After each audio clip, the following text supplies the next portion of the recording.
order. The Director General, kindly call the roll. Your Honor, currently present are Senator Erwin Tulfo, who arrived at 8:09, Senator J.V. Ejercito, Senator Bam Aquino, Senator Bato de la Rosa, Senator Risa Ontiveros, Senate President Soto, Senator Lacson, and Senator Gatchalian, Your Honor. Thank you very much. Kindly administer the oath to those who are attending for the first time. Where's Yusek Bernardo?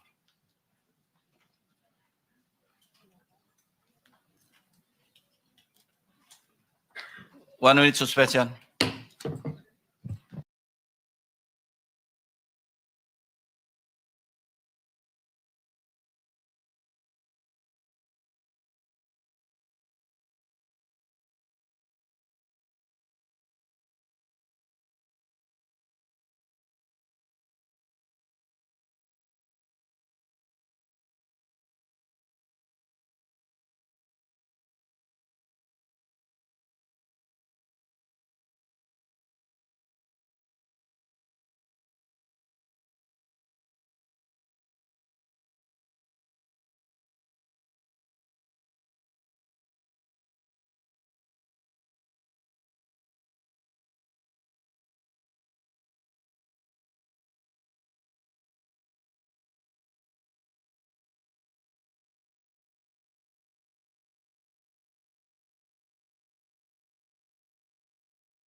Yes, Senator Marcoleta is Thank recognized. you, Mr. Chair. This is in regard to the list of invited guests, Mr. Chair. In the last hearing, I intimated my desire to invite also SunWest, considering that it is the company founded by Congressman Saldico, where his name was also very much floated in this hearing. First, it was mentioned in the sworn statement of the Discayas. It was mentioned by Representative Toby Tiangco, and very lately he was also mentioned by Engineer Alcantara. I intimated that desire in the last hearing, Mr. Chair. And also, I also asked whether Mr. Chavit Singson will be advised during this very hearing, Mr. Chair. I remember Vice Chair Erwin Tulpo confirmed us and said that he will advise you of this request, Mr. Chair. These are all requested. These are all in captured in on page 207 of our transcript, Mr. Chair. So I wonder if the committee had made the invitations properly, Mr. Chair. Thank you. Unfortunately, I wasn't informed, Your Honor, but next hearing, we will invite them, definitely. So, thank you. Likewise, Mr. Chair. Sir. Yes, Also, Dr. JV. administrative, also if we can invite again Regional Director Panakan kasi medyo malaki po yung napunta sa Mindoro if hindi pa siya sumaharap. Panay Bulacan po kasi, malaki-laki rin po yung nailagay doon. I think a total of 40 billion. And also si Congressman Toby Tiangco, I think his revelations during the first hearing were very revealing. If he can be invited. Nahiya po siya pumunta. Sabi niya kasi he was not invited. Baka sabihin, epal siya. But I think he can help a lot. Yes, we will also invite him or ilan ba, JB? Only one? Ayan, si Toby Tiangco and Panakan and siguro yung mga Yes, taga Mindoro. We'll invite them in the next Thank you, Mr. hearing. Chair. Mr. Okay. Chair, Yes, Senator De La Rosa. so hindi pala ito ang last hearing natin. Meron pa tayong kasunod na hearing. Definitely. Thank you, sir. Thank you. Thank you. And So- Mr. Chair, lastly, may I confirm if the chairman made an announcement that Mr. Saldico will not be invited? Yes, as you know, you have been a congressman for many years. There's what we call interparliamentary courtesy. We do not invite or summon members of Congress in the same manner that they don't invite senators to their hearings. It is up to the congressmen or senators concerned to appear before their inquiries in aid of legislation. That is a tradition. Yes, Mr. And Chair. that tradition is not accorded to individual members of Congress of either house. It is accorded to the institution. Yes, Is that, yeah. you will. Yeah, but if he is, you- if he is expelled, then we'll invite him. He's no longer member of Congress. Representative Chanco was not expelled, Mr. Chair, but Yes, but he is when he was voluntarily, invited, he is voluntarily appearing before the committee. yes, but there was an invitation. No, we did not extend any invitation to. I was the one who invited him when Well, I was the chairman. You can speak for yourself. Yes, that's why. He can be invited. There is no violation of interparliamentary. Anyway, that's water under the bridge. He will appear, I think, anytime now because he was informed by Senator Ejercito. So can we just proceed? We have a long Sinasabi ko day. po yung tungkol kay Mr. Saldico. All Kung right. sakaling halimbawa nandito siya, we can invite him. Okay. Okay, thank you. No issue there. Okay, so today we will hear the testimony of Mr. or former Undersecretary Roberto Bernardo. Kindly stand up so your oath will be administered by the Director General of the group. Do you swear or affirm to tell the truth, the whole truth, and nothing but the truth in this proceeding? Thank you. You may take your seat. Thank you. Are you ready to make your statement? Yes po, Mr. Chair. You may proceed.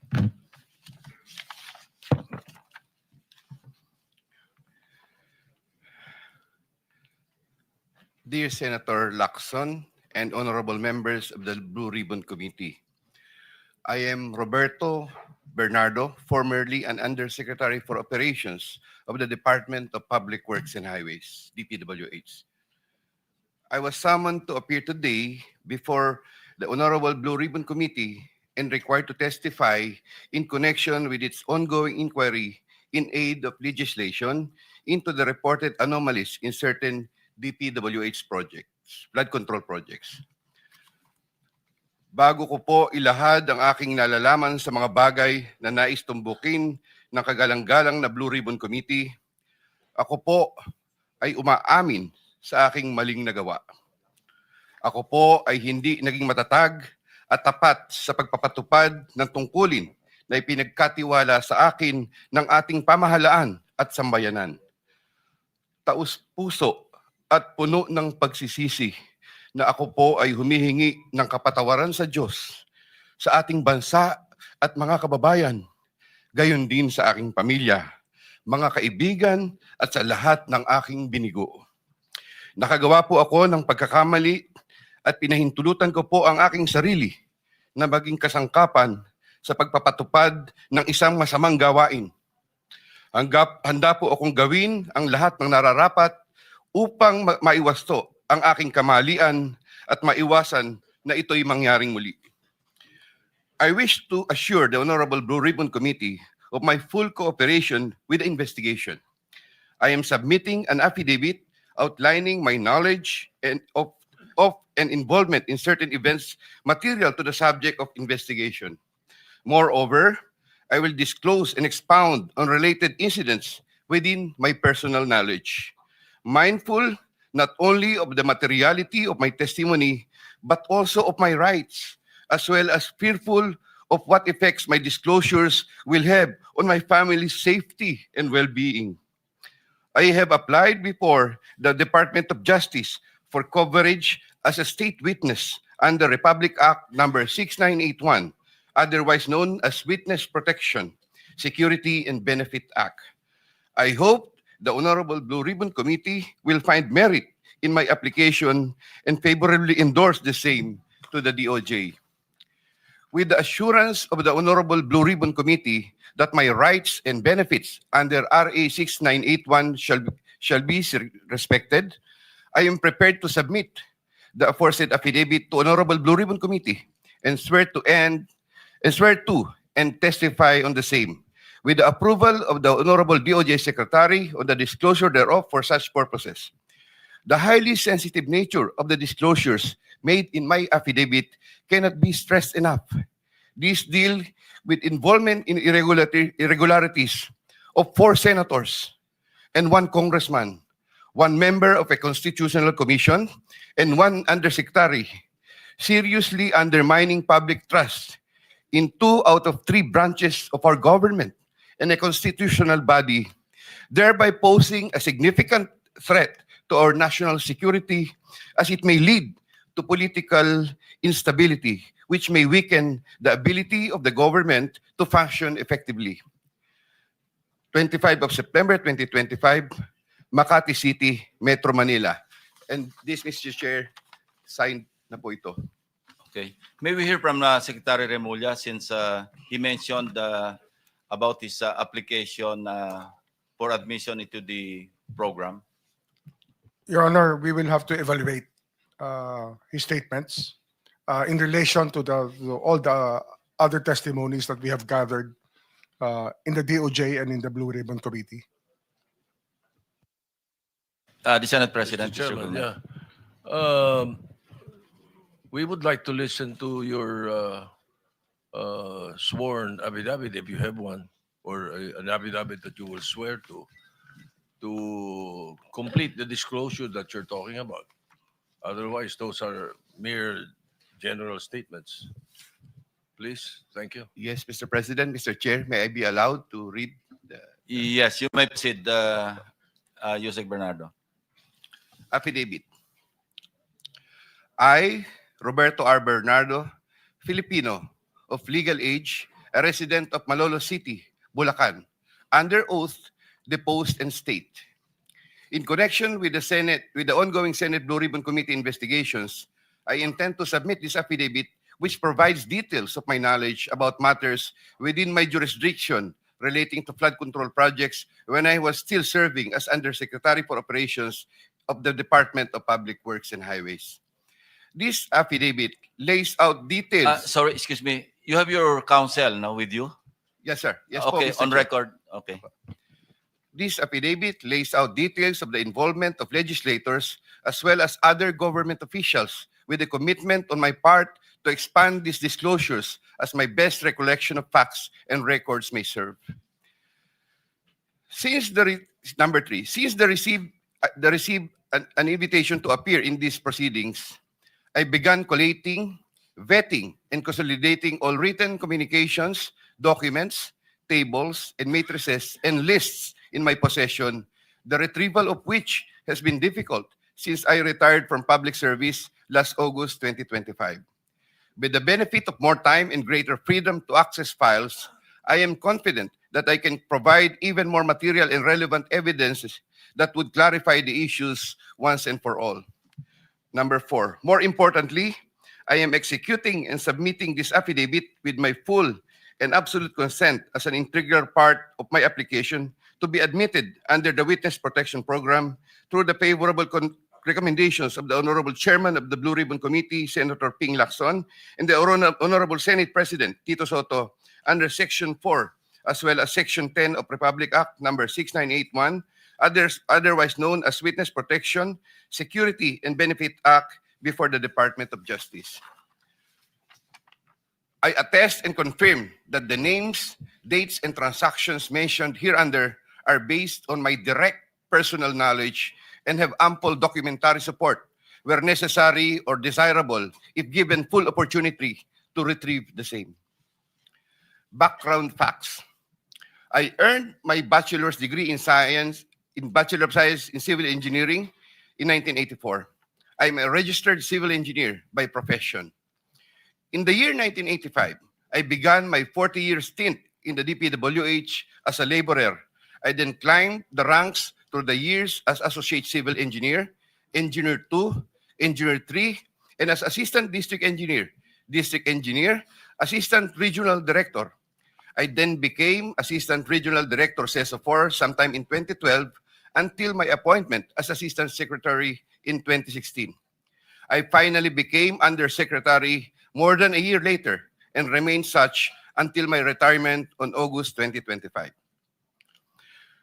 I met former District Engineer Henry Alcantara during my assignment in the Laguna 2nd District Engineering Office.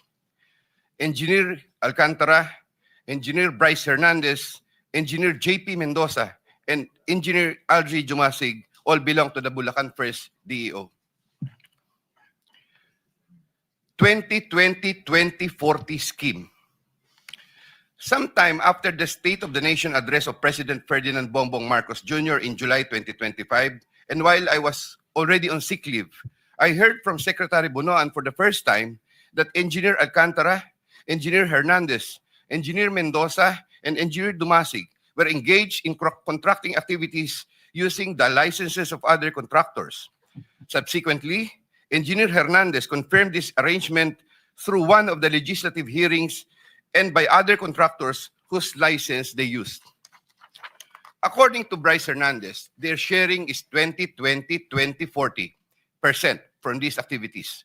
My understanding is that they had prepared and signed documents for purposes of collecting payments, which they then apportioned the profits amongst themselves. However, I must admit that I have no personal knowledge on the exact actions they took to accomplish this scheme, and I can only be asked general questions on the systems in place that would have allowed this modus operandi to happen.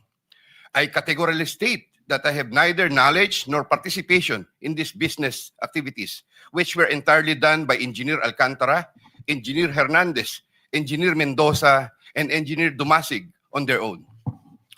Ghost projects. At about the same time, after the 2025 SONA, I also heard for the first time that aside from the 2020-2040 scheme, there were flood control projects, ghost projects, for which Engineer Alcantara, Engineer Hernandez, Engineer Mendoza, and Engineer Dumasig were also responsible. These were confirmed later by Secretary Bunoan during a separate legislative hearings. I called up Engineer Alcantara to ask him about these flood control ghost projects. He denied any participation.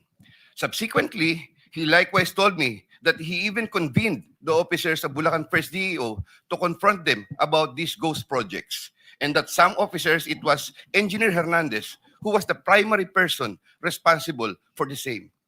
In the exact words of Engineer Alcantara, si Bryce po yan. I categorically state that I have neither knowledge nor participation in these flood control ghost projects. Congressman Saldico. My personal knowledge regarding Congressman Saldico are set out as follows. Congressman Saldico one time called me to say that he met Engineer Alcantara and wanted to confirm, maayos bang kausap si Engineer Alcantara? To which I replied, maayos po. Engineer Alcantara then told me that Kong Saldico was asking for a 25% commission, and out of that amount, 2% was to be shared equally between Engineer Alcantara and myself. In his exact words, boss, hati na tayo sa 2%. Furthermore, Engineer Alcantara would tell me every time that he made deliveries of cash to Congressman Zaldico in compliance with his commitment to Congressman Zaldico.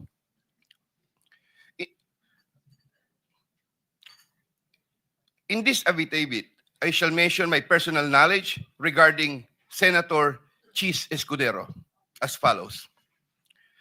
Maynard Ngu and I are close friends and we go years back. He is also a close friend and campaign contributor of Senator Chis Escudero. Maynard Ngu asked me to submit a list of projects. I personally submitted a list of projects to Maynard Ngu, and some of the items therein pertaining to Valenzuela and Marinduque projects were subsequently included in the General Appropriations Act. A copy of the list of Valenzuela and Marinduque projects is here to attach to this affidavit as Annex A. When I gave him the list and in relation to the commitment, I asked him, "Boss, paano to?" Maynard replied, "Bahala ka na." I asked, "Boss, okay na ba ang 20%? Maynard said, "Okay." After inclusion of the projects in the GAA, I delivered 20% of approximately 800 million or about 160 million to Maynard Ngu, which was meant for Senator Escudero. Finally, I would like to add that deliveries of cash were personally made to me by me to Maynard Ngu at his office in Manila. I confirm that Commissioner Lipana requested that he be referred to officers of DPWH Bulacan First DEO. I referred to Engineer Bryce Hernandez. I have no personal knowledge if they were able to secure a project in Bulacan First DEO. Furthermore, and subject to possible referral to an executive session upon the approval of the Honorable Chairman, I attest to the broader systemic issues in DPWH that are widespread. My statements hereunder are based on personal knowledge and direct interactions with the personalities involved with great risk to my safety and that of my family members. I confirm the following. Yusek Trigib Olaybar of DepEd. Yusek Trigib Olaybar used to work for Senator Ramon Bong Revilla and Senator Sani Angara before his appointment as Yusek for the Department of Education. Sometime 2010, I met for the first time Yusek Olaybar, who was then working in the office of Senator Bong Revilla. Later, I learned that he transferred to the office of Senator Edgardo Angara and then later to Senator Sani Angara. Sometime 2024, Yusek Olaybar personally called me for a meeting to discuss about unprogrammed appropriations, supposedly for the office of the Executive Secretary. In the said meeting, he requested me to submit a list of projects. After the meeting, I asked Bulacan First DEO to prepare a list of projects for funding. Thereafter, Engineer Alcantara submitted a list of projects worth 2.85 billion.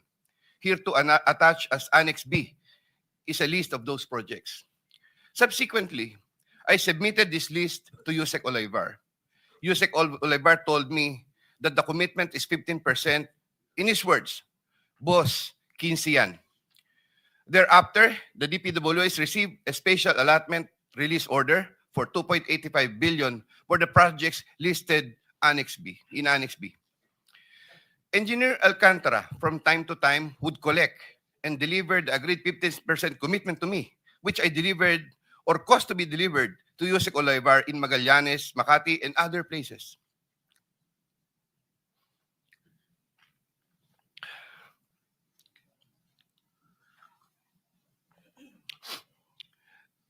Senator Ramon Bong Revilla. Sometime in the year 2024, Senator Revilla and I met where I gave him a list of projects given to me by Engineer Alcantara. Senator Revilla asked for a commitment, which I suggested. Then he approved at 25% of the total amount of the projects indicated in the list here to attach as Annex C. I relayed the 25% commitment to Engineer Alcantara and told him that Senator Revilla will appreciate additional contributions for his senatorial re-election bid. Engineer Alcantara collected the 25% commitment or about 125 million, which was turned over to me and then delivered to Senator Revilla in his house in Cavite.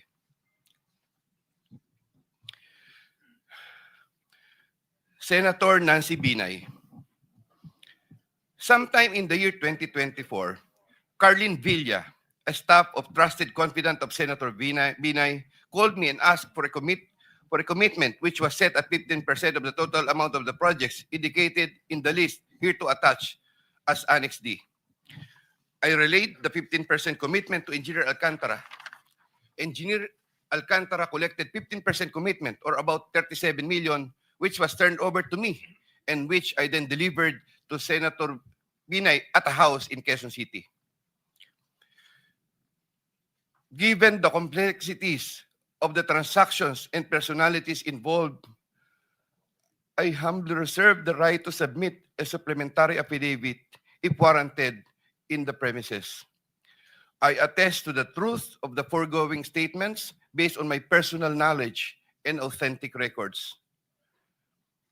In witness or hope, I will be affixing my signature this day of September 2025 here. Mr. Chair. Yeah, kindly sign your affidavit in the presence of everybody.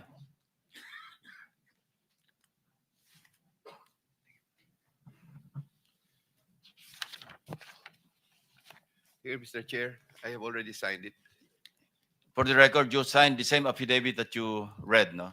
Yes po, Thank Mr. you. Chair. Maraming salamat, Yusek. Secretary Remulla is recognized. Your Honor, after hearing his affidavit and his willingness to disclose all other details about the transactions that happened under his watch, may I respectfully ask the committee to allow the DOJ to have an evaluation of Mr. Bernardo immediately. This matter has to be done because of the gravity of the situation and the fact that we may have to really work overtime on legal matters that are needed, or on necessary legal matters, so that we can preserve the monies and other things that are involved in this discussion. Thank you, Secretary Remulla. Will you be open to answer some questions addressed to the Secretary of Justice before you leave? Just like the last time? No, not to Yusek Bernardo, but to the Secretary for some clarificatory questions. I mean, to the Secretary of the OJ, not to the affiant. Because you have to bring him back after lunch, no? Not to you, but Secretary Remulla. Will Yes you po. be willing to, not Yusek Bernardo? I'm referring my question to Secretary Remulla. If you're willing to accommodate just a few questions from the members, if they're Yes, Your Honor. Of course, Okay. Your Honor. So we'll start with whoever. Senator Erwin Tulfo is first on the list. Kindly limit your questions to, in the meantime, no, to Secretary Remulla. Mamaya na lang yung kay Undersecretary Bernardo. Meron. Anybody? You have some questions? The same naman lang rin, Mr. Chair, na pag alis ni Secretary Remulla, alis din si Bernardo, baka pwedeng magtanong na kay Bernardo. Hindi. Ang kasundo natin, pagbalik na lang. Kasi hahaba eh. And they have work to do. So we are accommodating them in the same manner that we accommodated Alcantara, Engineer Alcantara, to be brought immediately to the DOJ for evaluation, for some procedure. Then after that, we can have all the time in the world. Maski hanggang madaling araw, kung gusto mong tanongin si Yusek Bernardo, O sir, pero you can. ito, for the benefit of general questions Hindi na, na we're sana. just postponing. We're not rejecting your request to propound questions. Isa kasi sa akin kasi sir pag sabi niya ngayon dito, diretso kagad file ng kaso sa DOJ without Hindi, no, us no, no, giving the benefit na makapagtanong man lang kung Sige. Send. No, I think the thing is that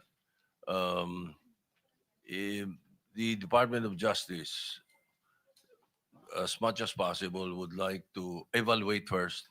They will not file any cases against anyone. but subsequently, Yes. filing And of then, cases will follow. Kung sana naman bago siya makonsider doon, dito muna sa atin. Dahil sa atin niya nilahad yung statement niya, So, hindi naman yan nilahad sa DOJ, sa atin muna. So, sana makapagtanong tayo bago natin turn over sa DOJ for their consideration.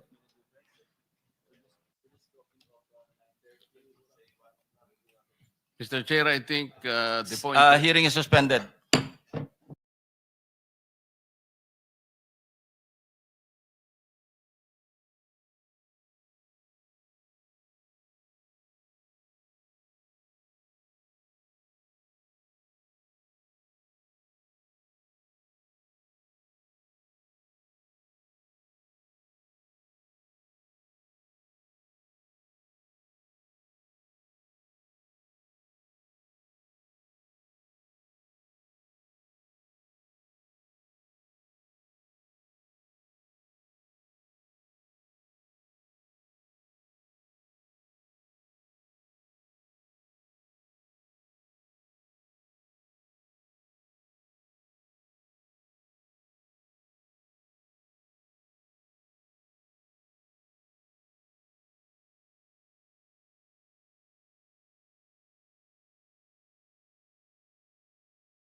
Since there are no senators who wish to propound questions, I think you can, to the Sir- DOJ Secretary. Short Yes, lang for Senator. DOJ. Okay. Yes, sir. Secretary Remulla, sir, Yes, sir. can we confirm from you so far sa itong tinatakbo na investigasyon natin kung ilan na yung na-admit ninyo sa Witness Protection Program from our resource persons? O meron na ba? Sir, under the Witness Protection Program, dalawang klase ng testigo po. One is a protected witness, people who testify in proceedings. If they request assistance from the DOJ and applying for the program, we give them a protected witness status, which means bibigyan na ho namin sila ng security at yung mga ibang benefits pwede na makuha. Ang kapagkakaiba lang, pag sinabi hong state witness, ibang procedure din po yun. Kaya yung po yung ina-evaluate ngayon, sa dami po ng transaksyon na nandito, inaayos po namin, tinitingnan ho namin kung paano ho, ano talagang krimen sa kami magko-concentrate. At kung kaninong testimony po pinakamahalaga under the Witness Protection Act. Yun po, kailangan po makita namin kanino talaga ang necessary para makakuha kami ng conviction later on. Yun po lang ho ang ano dito. Sir, so far, the level of protection that is being provided to the Diskaya, to Bryce Hernandez, sa ngayon ay sa amin pa lang yan sa Senado? Yes, sir. Wala pa. Sir, I just wrote a letter to the Senate President. I don't know if it was sent here yesterday. Ito po yung informing the senators that we have provisionally accepted them to the program. Tapos i-evaluate namin sila as state witnesses pero bibigyan na ho sila ng security mula po sa sulat na to ay matanggap na Senado. Since they're still under itong tatlong taong ito, si Bryce Hernandez, JP Mendoza, and Henry Alcantara, ay nasa custody po ng Senate at naka-contempt, hindi po namin sila binibigyan pa ng security. Pero ini-inform po namin kayo na bibigyan na namin ng security. And then we have to process also Mr. Diskaya again tomorrow. Mahabang proseso ito kasi ang dami hong transaksyon, tsaka dapat alam po natin ang direksyon kung saan po papunta ang mga demanda. Thank you, Secretary Remulla. Mr. Chair, okay na ako. Thank you. Mr. Chair, Yes, Senator Marcoleta. I just want to make a record that when I approached the Secretary of Justice together with Engineer Bernardo, both of them committed that Engineer Bernardo will go to the DOJ accompanied by the DOJ Secretary for the purpose of filing the appropriate charges only. And Engineer Bernardo will not in any way add or alter the affidavit that he presented before us. Meaning to say, no additions, no subtractions, walang alterations. Whatever copy that he distributed to this committee will be just that.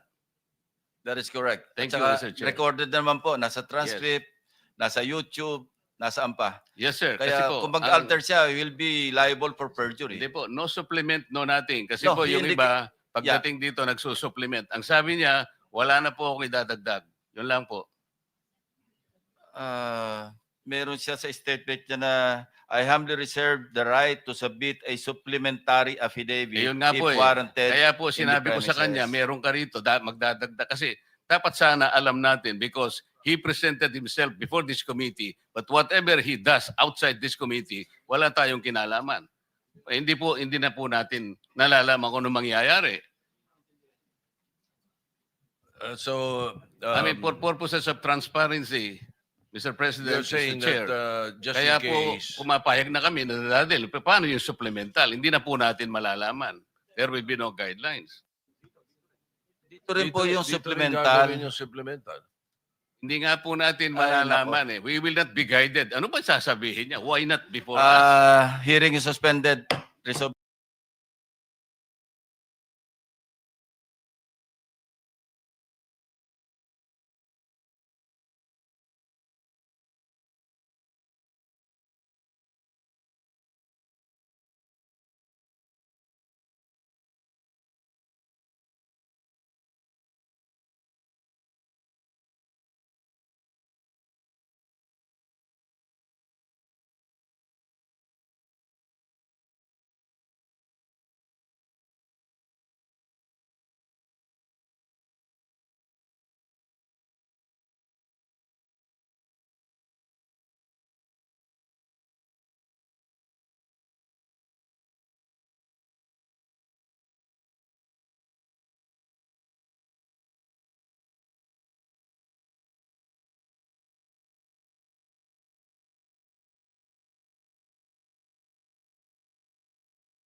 So we'll now allow Secretary Remulla and Yusek Bernardo to leave the premises with a promise or commitment to come back this afternoon.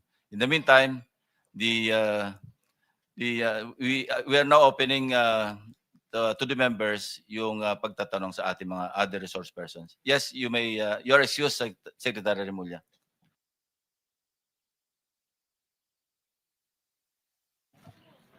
The Vice Chairman, Senator Erwin Tulfo, is recognized. 5 minutes, same guidelines, same rules apply. Mr. Chair, ako din po nakukulangan po doon sa sinabi ni Yusek Bernardo. Parang kulang pa po yung mga tao na tinuro niya. So I believe yung sa supplemental po, aantayin na lang po natin siguro pagbalik niya because hindi po ako naniniwala na itong 4 lang po ito. I'm sure meron din po siya siguro mabanggit sa Kongreso, Mr. Chair. Anyway, I would just like to direct my question to Engineer Henry Alcantara.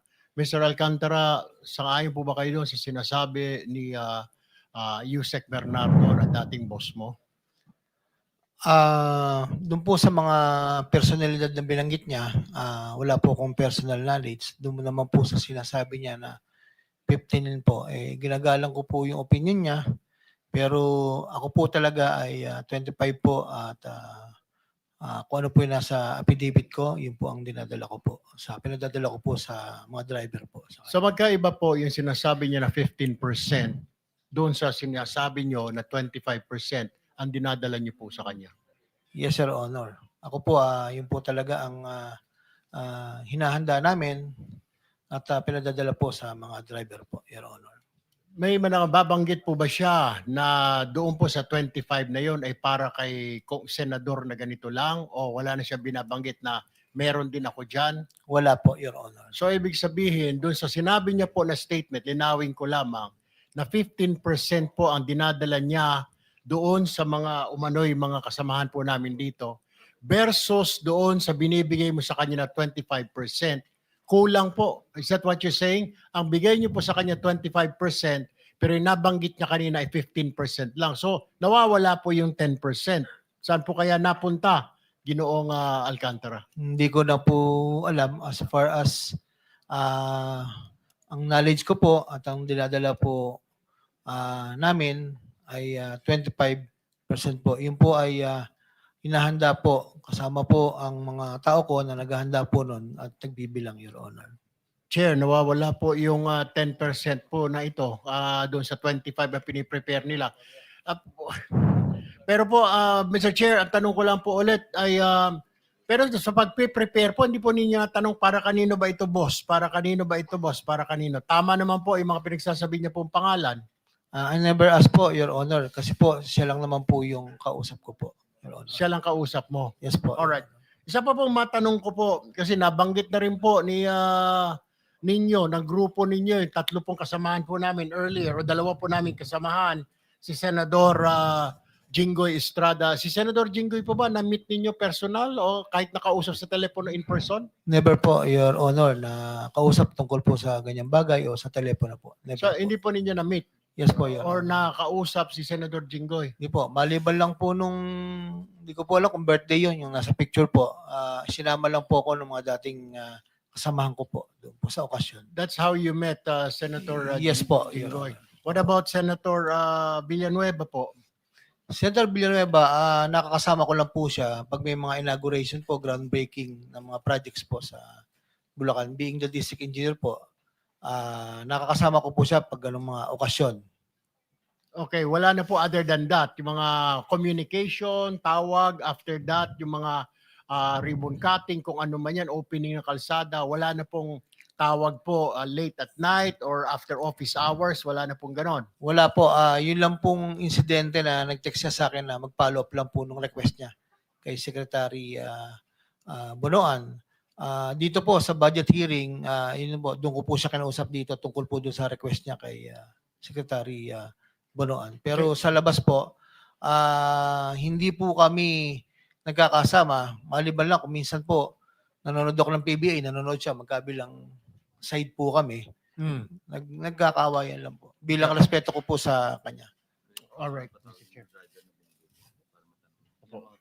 Okay. Mr. Chair, ito pong mga driver na ito, nandito po ba? Si Andre Balatbat, Christian Santiago, na binanggit po ni D. Alcantara na nagde-deliver po ng pera kay Congressman Saldico. Narito po ba sila? Ay, Kasama ba sila kasal? opo. Tama. Narito po yata, Mr. Chair. Okay. Na,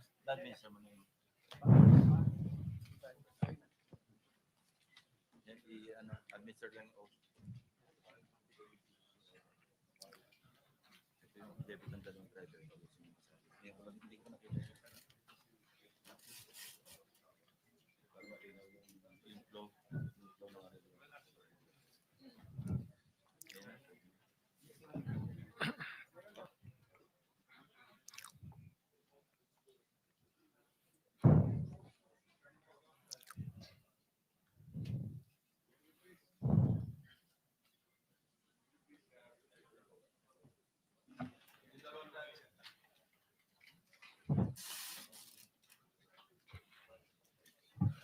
Yung kanang kamay po. Do you swear or affirm to tell the truth, the whole truth, and nothing but the truth in this proceeding? Yes, Your Honor. Salamat. Take your seats. Okay, maraming salamat po, Mr. Chair. Kay Ginoong Balatbat, sino po si Ginoong Balatbat? Kayo po yon? Totoo po ba na kayo po ay nagde-deliver po ng pera doon po sa bahay ni or sa condo ni Congressman Saldico? Will you attest to that po na totoo po yung sinasabi ng boss ninyo? Your Honor, bali ako po, isang beses lang po ako nakapag-deliver doon. Gaano karami po yon? Kung inyo po natatandaan, ilang maleta, ilang sako yung deliver po ninyong pera? Your Honor, sa pagkakatanda ko po, mga nasa 6 to 8 na maleta po. 6 to 8 na maleta. Alam niyo po ba kung magkano halaga noon? Di ba kayo sinabihan kung magkano? Wala po kaming idea. Saan po dinala? Pero alam po ninyo na pera po ang laman ng maleta po na yon. Hindi po kinonfirm na pera, so wala po kaming idea. Okay. Saan niyo po dineliver yung mga maleta na yon? Nung nasama po ako doon, Your Honor, sa Valle Verde po. Ito po ba yung bahay ni ni Congressman ako sa Valle Verde 6? Bahay po siya pero hindi ko po alam kung kay Senate. Sino po ang sumalubong po sa inyo doon? Mga tauhan po yung nandun, Your Honor. Mga tauhan. Wala pong resibo na parang acknowledgement receipt or what? Basta i-deliver nyo lang po doon? Hindi ko po alam, Your Honor. Alright, may papakita po kami slide ng bahay po. Ano po, kung ito po yung bahay na sinasabi ninyo na dineliver po ninyo sa bahay ni Congressman Saldico. Pakilagay po yung bahay. Kung ito po ba, ma-confirm lang po. Your Honor, magkaiba po yan, Your Honor. Magkaiba? Opo. Okay. Yung sasakyan ho na yan, alam niyo ho yan? Yung NFI 6319? Your Honor, bali yan po yung nag-pick up po ng... Yan po kasi, Your Honor, yung sa Fairview po. Ano naman yung sa Fairview? Bali yan po yung dinadala namin ni Christian. Dinadala po na? Mga maleta din po yung dinadala namin. So hindi lang po isang beses. Kasi kung dinadala po namin, sabi nyo, iba naman po ito. So ibang sasakyan naman po ito. Opo, Your Honor. Bali po kasi yung sa sinasabi nyo po na yung sa Valle Verde po, isang beses lang po nakapagdala doon eh. Yung sa ano po, Yung ito. iba po yan nung ano eh. Sino po ang diniliberan na naman ninyo ng pera dito? Itong gamit yung sasakyan na ito? Hindi, Your Honor, hindi po kami ang may gamit ng sasakyan na yan. Pero kasama po yan dyan sa inyong office, itong NFI 6319. Hindi po. Bali po, iyan po yung sasakyan ng kumuha ng mga maleta. Yan po. So Opo. nag-exchange lang kayo. Galing po sa sasakyan ninyo, inilipat nyo po dyan. Bali sila po yung kumuha sa sasakyan namin. Saan po ang nangyari itong transaction na ito na palitan, na ikarga from your sasakyan to that sasakyan? Saan po nangyari ito? Sa Phoenix Petroleum po, sa Dahlia Street, Fairview po. Doon po nangyari yung palitan, Opo. na inilipat sa inyong sasakyan yung pera. Opo. Alright, babalikin ito mamaya. Mr. Christian, ikaw naman po, ilang beses kayo nakapag-deliver ng pera po? Ito sinasabi ni D. Alcantara. At kani-kanino po ang inyong pinag-deliveran? Doon po sa Dahlia po, 7 beses po. Dahlia? Opo. Ano po yung Dahlia? Yung ito pong binanggit ni... Sa Fairview. Opo, Fairview po. Okay, ilang maleta naman po yung diniliver nyo ho doon? Per deliver po, nasa 8 to 10 na maleta po. 8 to 10 na maleta. Tina-transfer din po ninyo? Hindi. Opo. Kasama ko po si Mr. Andre. Ako Kasama po, si Engineer Alcantara? si Andre po. Si Andre. Ako po yung driver niya. Para kanino daw po yun? Hindi po namin alam yun. Hindi nyo alam, pero may sumasalubong. Ilang beses pong ganun transaksyon ang ginawa ninyo, palitan po o nililipat yung maleta? Diyan po sa Dahlia, 7 beses po. 7 beses. Opo. Ano yun? Buwan-buwan? Linggo-linggo? Magkakaibang araw po yun. Pero sa loob ng isang buwan. Hindi po. Mga ilan? Pagitan? Ilang buwan? Ilang araw? Sa November po, 5 beses po. Tapos meron pong January tsaka March po. November, January, at saka March. Opo. D. Alcantara, will you confirm? November, January, at saka March? Posible po, Your Honor. Hindi ko lang po talaga ma-recall. Saan galing po itong pera? Advance po ba ito ng mga kontraktor? Kasi, Your Honor, pinag-uusapan pala yung budget ng November, may budget na po kaagad si Congressman ko. advance po, Your Honor. Actually, yan po. Advance payment. Apo. Yung sa sinasabi niya pong 6-7 maleta, approximately mga magkano pong pera laman nun? 6 na hanggang 8 maleta. Normally po, ang isang maleta, nagre-range po from 30 to 40 million. Pagkakatanda ko po. Kasi nilalagyan po namin ng numero yon para po for total. Normally po, mga 30 to 40. Pinakamababa na po yung, pag maliit po yung maleta, mga nasa 25. Meron pong, hindi ko po matandaan kung meron po kaming isang maletang malaking-malaki na kaya po yung 50. Pero bihira po yung 50. 30 to 40 po normally ang isang maleta po. Ang for the information po, yan pong pictures na yan, hindi rin po namin talaga alam kung saan po sila magpapalitan. Pero ang pagkakatanda ko po, yan po yung mga, hindi po kay Kong Saldi yung delivery na yan. Dahil ang kay Kong Saldi po ay puro sa Valle Verde at sa BGC. Sino po yan? Ang delivery na po yan po yung di-deliver po kay Yusek Bernardo. Tingin ko po. Bakit sa Fairview po? Hindi po namin alam. Meron lang pong binibigay na number. Tapos inuutos ko po dun sa chief of staff ko, kay Carlo. And si Carlo na po ang nakikipag-usap sa mga driver. At hindi ko po, kahit po ako, si Engineer Bryce, si Engineer JP, hindi po alam kung saan po talaga ang location po. Basta yung number lang po, kukontakin lang po ni Engineer Carlo na ibinigay po sa akin, binigay ko po sa kanya. Then siya na po yung magpe-prepare and then iuutos na po sa, di ba si Carlo ang nag-ano sa inyo? Dalawa. Sino po si Engineer si Carlo po? Yung, siya po yung chief of staff ko na kumukuha po sa proponent po. So, nandiyan po ba si Mr. Carlo?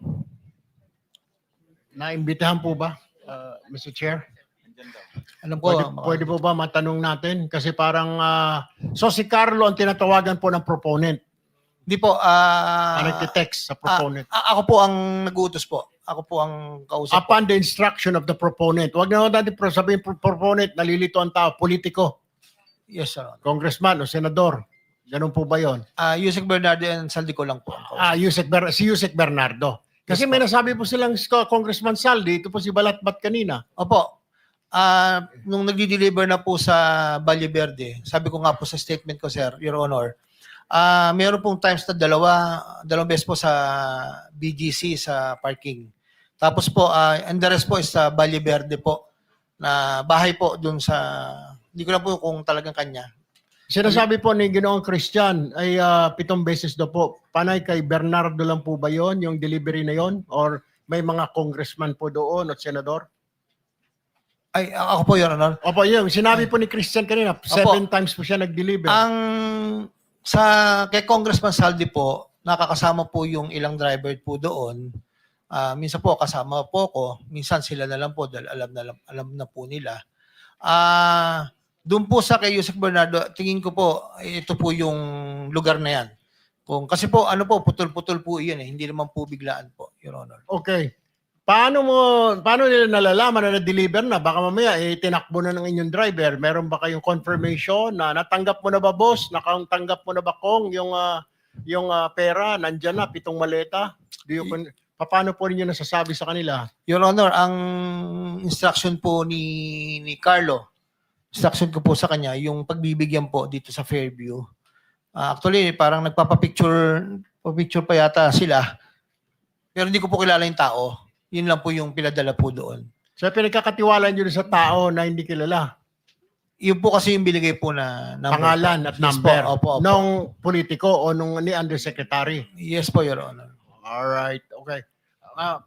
No, Senator Erwin, no, kasi we have the whole day to do this.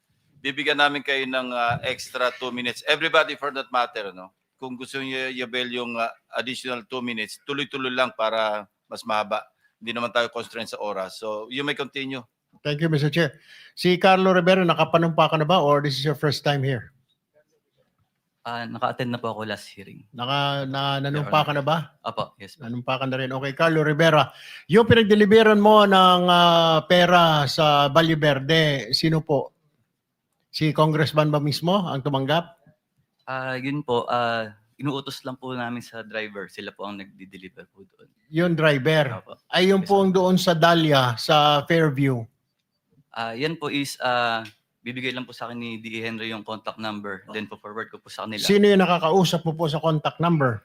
Number lang po yung binigay po sa akin. Then pino-forward ko po sa driver. Sila na po ang nag-uusap.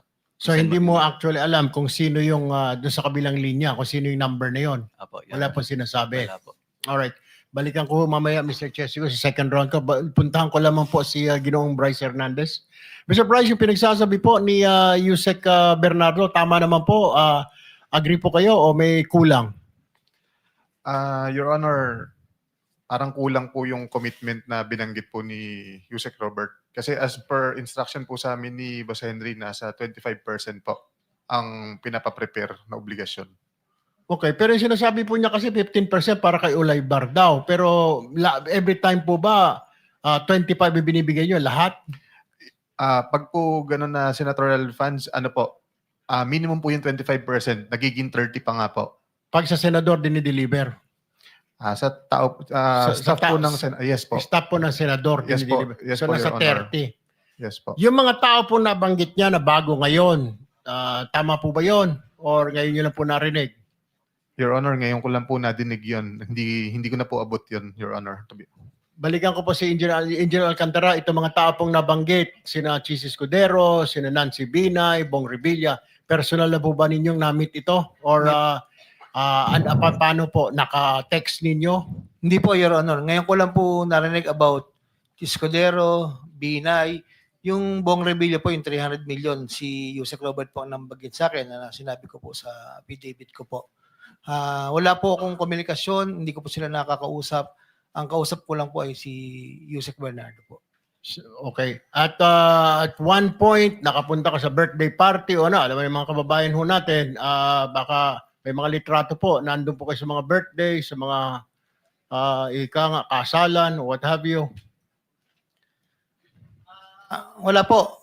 Doon lang po sa okasyon ni Senator Jinggoy na sinama nga po ako ng mga dating kasamahan ko po. Nagpa-picture lang po ako. Kahit naman po, kung sino po yung nakita ko doon, ang tanda ko po. Kahit po kay, ano ba yun? Sino po yung tumakbong senador na Dagon? Attorney, ano ba yun? Dagon? Yung ano po? Nagpa-picture pa po ako doon eh. Okay. Yung ano po? Attorney... Gadon. Gadon. Attorney Larry Gadon. Opo, nagpa-picture pa po ako. Basta kung sino po yung nandoon, picture lang po ako. Alright. So Bryce, mali po yung sinasabi ni Yusek. So parang kulang kasi sinasabi niya 15% lang pero kayo ini-impake niyo 25%. Opo, minimum po yun, 25%. So sa palagay mo, doon sinabi niya po, nasaan kaya napunta po yung 10%? It's either po kay Boss Henry o kay Boss Robert. Hindi po sa akin. Okay. Pero 25 sigurado ka. Opo, Your Honor. Okay. Alright. Dito po kay Ginoong JP. JP, agree? Dito po sa sinabi ni Yusek Bernardo. Tama po? Agree po na 25% po to up to 30% po yung pinagagayak po. Will it be safe to say, Engineer Alcantara, na yung 10% napupunta lang siguro kay Yusek Bernardo? Wala po akong personal knowledge.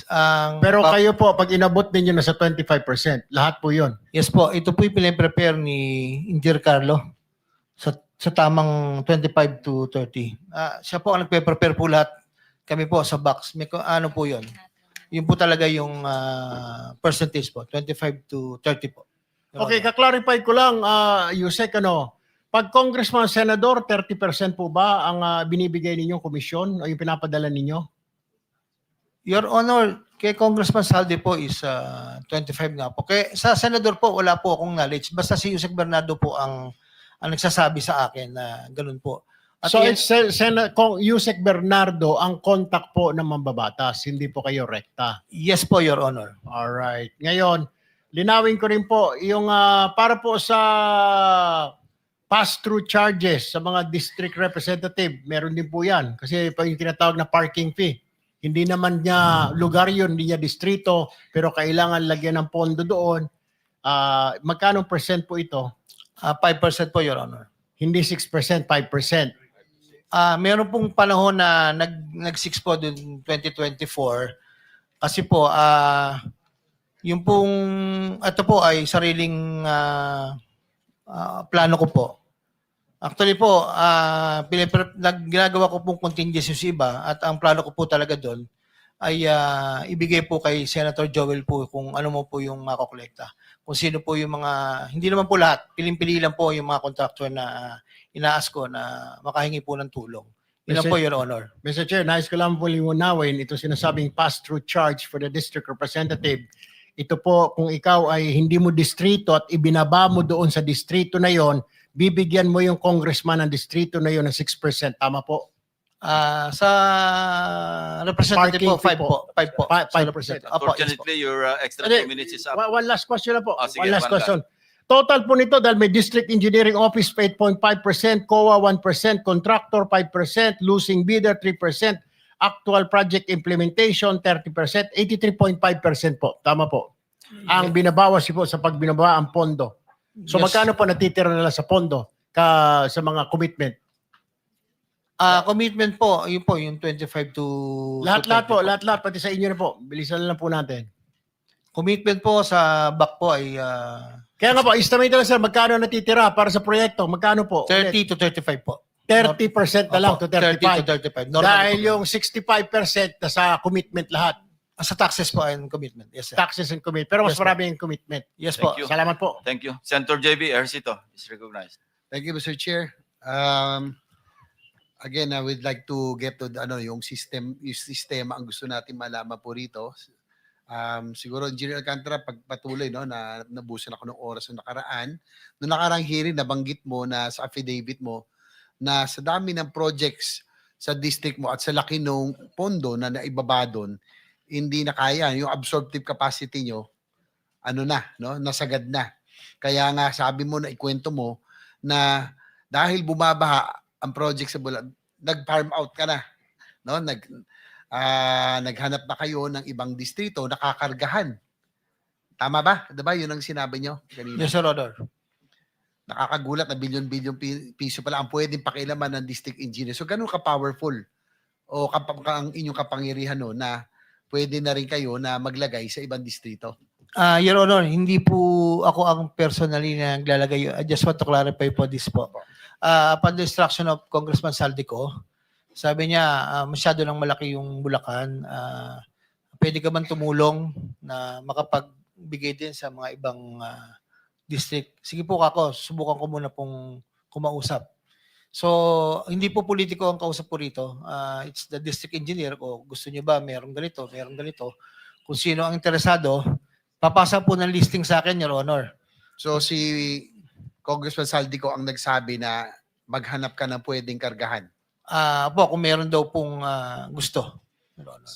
So paano kayo nakapagbalagay sa mga projects? Halimbawa, nabanggit nyo yung ilan sa kabilang distrito ng Bulacan. Medyo malaki rin kasi ibang nakagugulat lang ako sa paglobo, from NEP hanggang GAA, pakiulit nga ulit kung sa kayo nakapaglagay.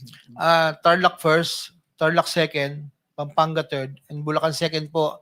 Ang tanda ko po ay parang una po 200 saka 300 po. Yun lang po. So ikaw ba nagrekomenda sa 4 na district engineering office na yan maglagay ng pondo si Congressman Saldico o sila na mismo naglagay? Nirecommend mo na doon ilagay? Ako po ang nag-submit kay Congressman Saldico. Galing po sa DE. Kinausap po yung mga DE. Sino ang gusto at kaya. So kung gusto nyo, ito yung regulasyon. So nagpasa po sila sa akin. Pag nagpasa po ng listing, pinapasa ko po kay Congressman Saldico. Nabanggit nyo rin ng huling hearing na hindi ito alam nung mga kongresista, ng mga distrito na nabanggit nyo. Tama ba? Yes po, Your Honor. So, Kasi, sorry po, sir. sige po. Tuloy nyo. Di ilan po yung kinausap ko, Your Honor. Hindi alam ng mga kongresista sa Yes mga po, Your distrito. Honor. Opo. So pag ganito yung scheme, kanina yung binabanggit ni Senator Erwin Tulfo, yung parking, no? Parking scheme. Pag ganito, ibig sabihin, ito ba yung sagasa na hindi alam pero nilalagyan ng pondo? Posible po, pero posible din po si DE kung nakipag-usap po sila sa... Kasi dalawa yung Mr. Chair, dalawa yung scheme dito no? Yung isa na alam ng kongresista, may parking, gaya ng binabanggit ni Senator Tulfo kanina, pero meron din na talagang yung binanggit nyo na hindi alam ng kongresista pero talagang ilalagay, syempre, para magka-proyekto lamang. Tama ho ba? Posible po, Your Honor. So ganun ang inaano ko rito, syempre ganun ka makapangyarihan din ang district Sen. engineer JB, I office. think yung sagasa is walang budget yun eh. Babrasuhin ibig sabihin, hindi niya ka-level yun. Mas mataas sa congressman yun. Ibig sabihin, sagasa po eh. Di ba kanina si explanation ni Bryce Hernandez dati, pag sagasa, walang komisyon. Pero pag parking, meron. Pero ito kasi talagang hindi alam ng kongresista no? So Opo, sa ganito, meron silang may parking fee o wala na? Tingin ko po yung district engineer po ang makakasagot po doon sa pinagdala namin. Sa kanila. Kung may usapan po sila ng politiko o hindi. Bryce, can you confirm? Linawin ko lang po, yung sagasa po, ibig sabihin, hindi po pinagpaalam sa congressman na ibababa tong pondo na to. Pero meron din pong commitment to. So binibigay yon Bryce sa mga DE na lang. Hindi alam ng congressman doon kasi walang commitment eh. Tama ba? Hindi po, may commitment po. Binibigay, iniipon din po ni boss yun. Hindi, ang sinasabi sa ibang district. Hindi mo inintindi.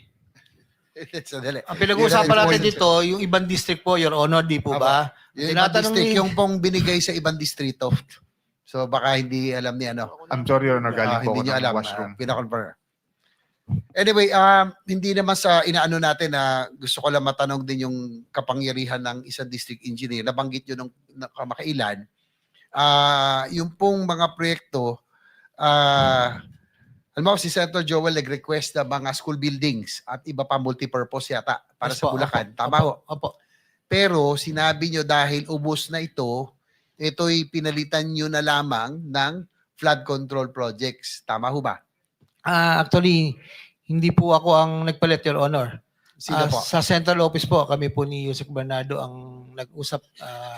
Para palitan. Pumunta po kami kay Secretary tungkol sa allocation po, Your Honor. So ganun din ibig sabihin kayo po at si Yusek Bernardo kaya nyo napalitan into flood control yung pong mga request na school buildings. Actually, Your Honor, yung multipurpose building, ako po nagre-report lang po dahil sila po yung Undersecretary for Luzon kung any concerns po sa politiko na nasa kupang ko. Sa kanila ko po sinasabi, Your Honor. O kasi hindi naman sa inaano natin, no? Pero naalala ko lang kasi si Senator Joel, consistent yan doon sa flooding at ayaw niya ng flood control, supposedly. Yes, Your Kaya Honor. nagulat ako, ba't siya nagkaroon ng flood control? At kayo po ang nagsabi na kayo po, kala ko kayo lang ang office pero alam din po ni Yusek Bernardo na pinalitan Apo. into yung pong request for school buildings and multipurpose. Yun po ay napag-usapan po sa namin ni Yusek Robert saka ni Secretary Bonoan at that time.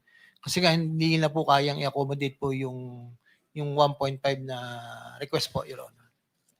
At nabanggit nyo rin na meron alam nang hingi ba si Senator Joel? Hindi ko di sa inaano ko, no? Hindi Pero nire-reiterate lang natin yung inyo pong sinabi. Hindi po, Your Honor. Gaya po sinabi ko, ako po yung gumawa ng paraan at alam ko po kasi galit na galit po si Senator sa flood control po. Yun nga kasi, kaya natin dati ito, Mr. Chair, para malaman natin paano nila napapalitan? No, kung sino, si DE ba with the Hindi po. with kasama si Yusek Sa Bernardo? sa central office na po nagsasabit po ng listing, Your Honor. So kanina po nasabi po ni Yusek Bernardo, pinakilala po pala kayo kay Saldico mismo. Tama Yes ho po, ba? Your Honor. At ang tinanong ay kung mapapagkatiwalaan daw ho kayo. So ilang beses ho kayo nagkakilala? Nagkaroon ng pagkakataon na magkasama? Ni Congressman Saldico Apo. po. Yes, sir. Yes. Congressman Saldico po, siguro po pinakamarami na po yung 2 to 3 times a year kami 2 to 3 magkita. times a year. Pinakamarami na po yun. Napakadalang po kami magkita. Basta yun lang pong minsan po nagre-request ako na ano na po ang sitwasyon. Pag malapit na po yung submission ng mga listahan, yun lang po, mga 30 to 40 minutes po kami nag-uusap. Pero so bago magkaroon ng deadline para sa submission for the preparation ng NEP ba to o sa sa GAA na? meron pong NEP, meron pong para sa GAA. Kaya may 2 to 3 times. Bago Yeah. mag-NEP, magmi-meet kayo kung ano ang pwedeng maipasok at bago meron din sa GAA. Bago lumabas sa GAA. Actually po, yung meeting po, nagtatanong lang po ako kung meron po bang ibababa o wala. Kasi po para makapaghanda po ako ng listahan kami po, makapaghanda po. Yun lang po ang nagiging usapan namin po doon. Nabanggit na rin lang kanina ni Yusek Bernardo na meron pong commitment fees para po kay Congressman Saldico. Ano po ang usapan nyo pagdating sa kitaan para sa projects na inilalagay nyo sa ibang districts? Meron pa, paano naman yon? Kasi nabanggit nyo na 25 pag sa distrito. Pero paano yung galing sa ibang distrito at paano po ang Ganon din po. Your ate Honor. anon? Your Honor, ganon din po. 25 din po yung kinukuha po. Yan po yung mapapatunayan ni Engineer Carlo dahil siya po yung inutusan kong coordinate po doon sa mga district engineer, Your Honor. So sa DE ganun din? Meron din yung DE doon? Hindi ko na po alam kung Hindi na. paano po ang proseso nila, Your Honor.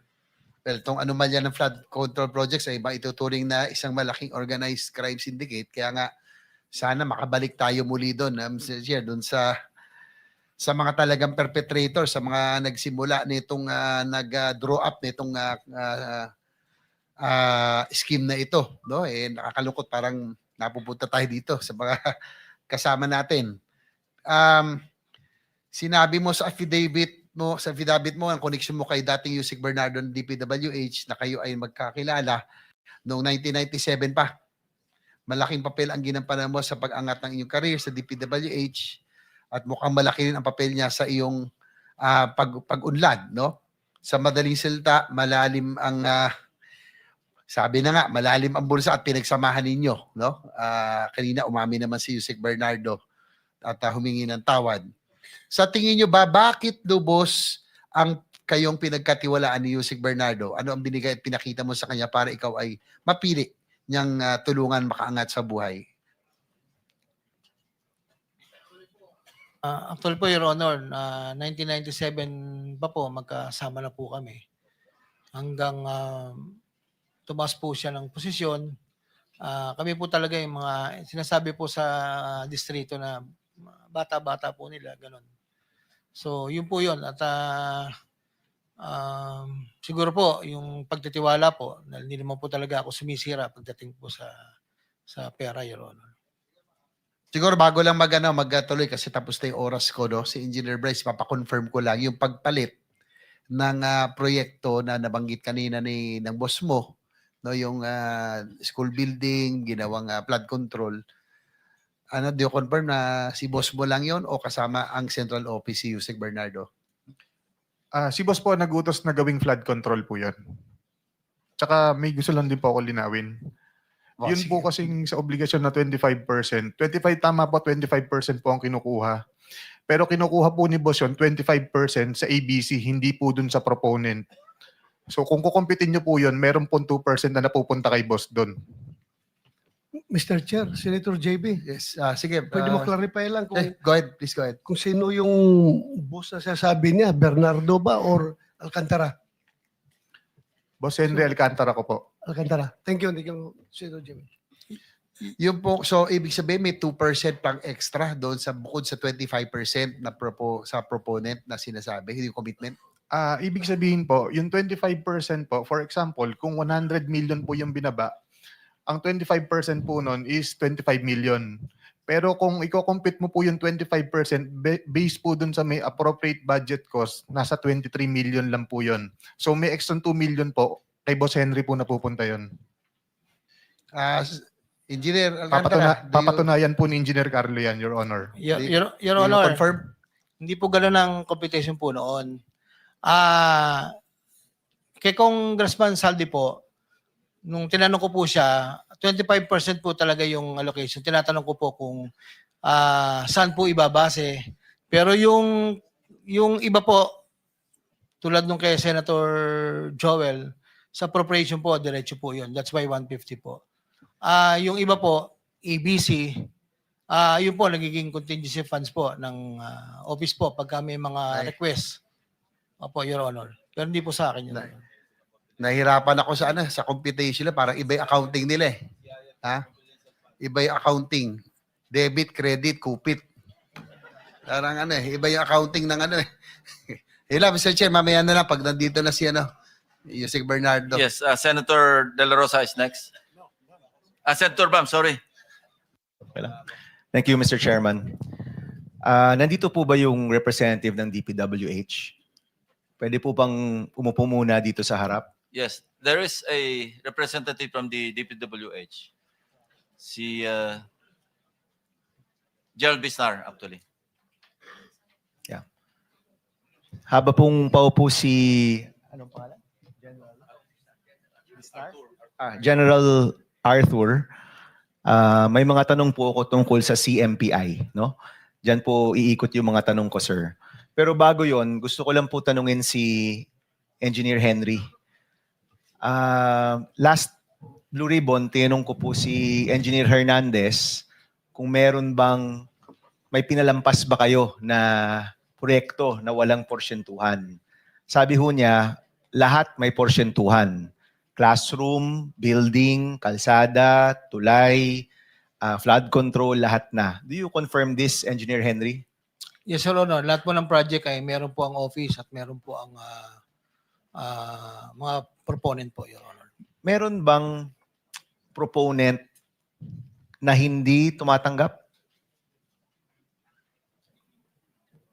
Your Honor, when it comes to congressional, hindi po kasi ako ang in charge po.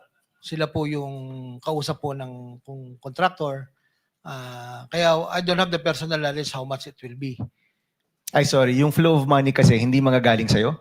O magagaling ba sa inyo? Parang galing naman sa inyo yung pera. Hindi po. Ang nanggagaling lang po sa amin yung mga special allocation po na binababa nila Yusek Bernardo, tinasaldi ko sa iba po. So yun lang po yung binibigyan nyo. Hindi kayo nagbibigay diretso sa mga politiko? Yung sa kanila pong allocable, hindi po kami, Your Honor. Okay. Kasi yung tanong ko, meron bang sitwasyon na merong, kunyari, senador o kongresista na hindi naman tumatanggap ng inyong porsyento? Sa iyong pagkakaalam, wala ho? Hindi ko po masabi. Kasi minsan po may mga bumabang proyekto na tao lang po ang kausap. Yung meron pong local government, bigay daw po sa kanila ng ganito. Hindi ko naman po pinakikialam na kung anong transaksyon nila. So ganun, wala kang porsyentong binibigay doon? Yung para po sa proponent po? Oo. Wala po, hindi po. Pagka Okay. ganun, hindi na po namin kausap yun. Basta po may mga tao-tao po, hindi na po namin kausap. Paulitin ko po So may mga proyekto na merong porsyento yung proponent, may mga proyekto na walang porsyento yung proponent. Your Honor, hindi ko po masabing wala dahil hindi po ako yung kausap. Meron po kasing nagke-claim. Halimbawa po, may bumaba na po sa GAA. Halimbawa po, example, isang mayor. DE kami ang nagpababa niyan. Okay. Sige po, kung sino yung contractor niyo, okay. May porsyento yun? Hindi ko na po alam sa kanya. Hindi, nagbibigay ka ng porsyento dun sa mayor? Hindi po. So nabibigay mo yung project cost nun 100%? Yes po. Okay, Yun lang so po standard na sa DP. Yun po ang binibigay sa amin ng contractor nila. so ulitin ko po So yung usual na hatian, may porsyentuhan, Pero kapag LGU ang nagsabing kami po yung nag-request nito, 100% of the project cost na bibigay niyo po sa kanila para sa proyekto. Tama po ba? Hindi po. Meron pa rin po yun para sa office. Para sa inyo. Sa office po. Pero Magkano sa po? politiko po, Hindi mo alam. hindi ko po alam. Magkano yun? Magkano yung binabawas ninyo kung LGU yung nagpapatupad? Same pa rin naman po. Pagka roads and building, mga nasa 6 po. Minsan may discount ng konti. Yun po. Depende po sa contractor. 6%. Yes po. So Your Honor. 94% mapupunta dun sa project. Yes, Your Honor. Okay. So that's the only case na, may bawas pa rin yan, pero that's the only case na siguro yung proyekto talagang matutupad. Normally po, pagka building and roads, kung ano po yung indicated length, kung ano po yung size, lalabas po yan, Your Honor. Okay, thank you for that, Engineer. Let me ask Yusek Bisnar tungkol sa CMPI. Ano po yung CMPI?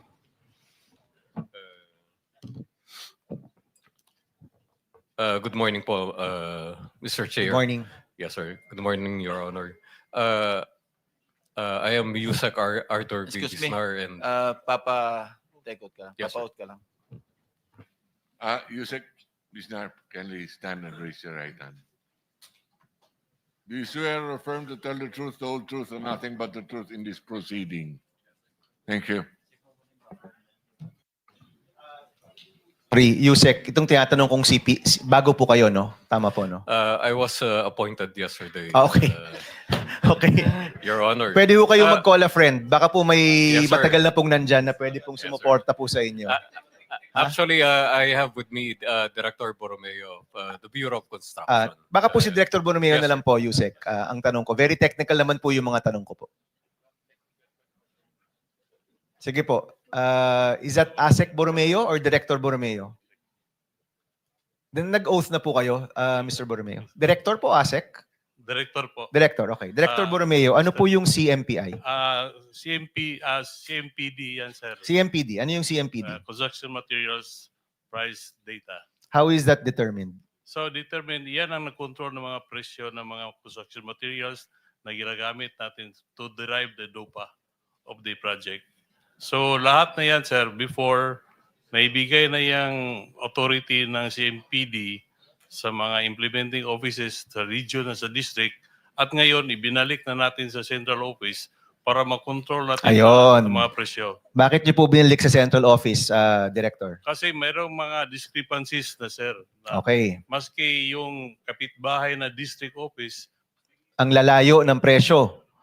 In fact, ang nakita ho namin, yung presyo ng semento compared sa mga hardware store, mas mataas pa po ang ibang CMPD. Totoo po ba to? may mga ganong pangyayari, sir. Kumbaga po, bulto-bultong binibili ninyong semento, pag pumunta ka sa hardware store, mas mura pa doon. Malamang, sir, may ibang distrito o district at mga region na ganyan ang nangyayari. Na-monitor nyo po yan, ano? Yes, sir. So ngayon po, I'm happy to hear. Hindi ko ho alam na binalik nyo na po sa central office, no? So binalik nyo po sa central office. Ngayon po, nakabantay na po kayo dyan. Nabandayan na, sir, at probably by next week, i-release na namin yung bagong CMPD para gagamitin sa buong region at district offices. So magagaling po sa central office yung bagong CMPD. Tama po kayo, sir. Okay, paano nyo po bubuuin yung CMPD? So, nag-deploy kami ng mga tauhan namin sa lahat ng district, lahat ng mga probinsya. Kami mismo ang gumagawa ng canvassing sa mga suppliers na kung saan ang location ng mga projects. Director, sorry magtatanong lang ako. Bago ka rin ba o matagal ka na pong nandyan? Mga 2 years. 2 years. So alam mo ring na may mga lugar na napakataas ng kanilang CMPD compared sa commercial rates or compared dun sa totoo. Tama Nakikita po nyo po yan? Tama po kayo, sir. O ano nangyari? Kasi may dinadagdag silang mga freight fees. Hauling. Lalo na sa mga hauling sa island provinces. So doon dinagdag ang mga presyo. Opo, at nakita ho namin sometimes dumodoble. Yes, sir. Hindi naman yun dapat doble. Dapat maybe 20 to 30% higher lang yan because of the hauling and because of the freight fees. Tama ho, no? Tama po kayo, sir. So, kailan kayo maglalabas ng bagong CMPD po ninyo? As much as possible by next week kasi gagamitin na yan for the 2026 projects natin sa DPWH. Ilalabas nyo po yan sa internet, ano? Yes, sir. Ipapublish niyo yan? Ma-publish yan sa O lahat. sige po. We will, October 20, kung di ako nagkakamali, ang budget ng DPWH. Kung ilabas niyo po yan by next week, ikukumpara po natin yan dun sa mga commercial rates. Yes, sir. No? Before maglalabas ang budget, naka-ready na yung CMPD. Opo. Yan yung mga, ito sinasabi ko na, yan yung mga tanong ko po sa DPWH budget. Kung kumusta yung CMPD ng Central kumpara sa presyo talaga dun po sa baba. Yes, sir. Tama ba na ang CMPD dapat mas mababa sa mabibili mo sa hardware store? Hindi naman lahat, sir. Bakit? Kasi may mga projects, for example, gravel, mataas talaga yung hardware price kaysa doon sa mismo sa sites. Hindi, kaya nga, dapat mas mababa kayo. Yes, mababa yung CMPD. So ulitin ko dapat, dahil ang laki po ng binibili ninyo, bulto-bulto pong binibili ninyo, dapat ang presyo ng gobyerno mas mababa sa makikita mo sa hardware store. Tama po kayo, sir. Tama yun, di ba? At tapos kung merong mang dagdag na presyo sa hauling or freight or ganyan, hindi naman siguro lalampas ng 40%. Hindi naman lahat. Ano po ba dapat? Ilang porsyento po ba dapat yung diferensya dahil po sa handling?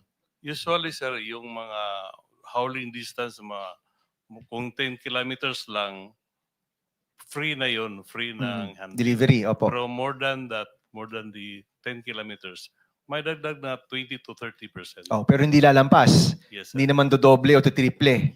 Hindi Nakita ho namin, may mga beses dumodoble. Yeah, No? yan ang observation namin nung binigay namin sa mga district and regional offices yung CMPD. Okay. Kaya nga kinuha namin balik. Okay, salamat Director. So yung CMPD, mahalaga po yan para matukoy talaga natin yung tamang presyo ng mga proyekto. Yes, sir. Okay, In yung that isa, way, sir. yung isa, nabanggit to ni Bryce nung nakarang araw, yung units. Sometimes dinadagdagan yung mga unit. Kung 100 lang yung kailangan, ilalagay daw 200, no? Nabanggit mo yan, Bryce, di ba? Tama po, Your Okay. Honor.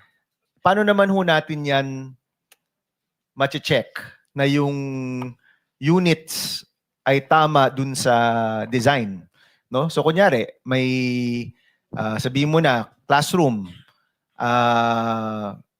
In our last hearing po sa Committee on Basic Education, umaabot ng 3.7 million per classroom po tayo. Tingin po namin, overpriced po yun.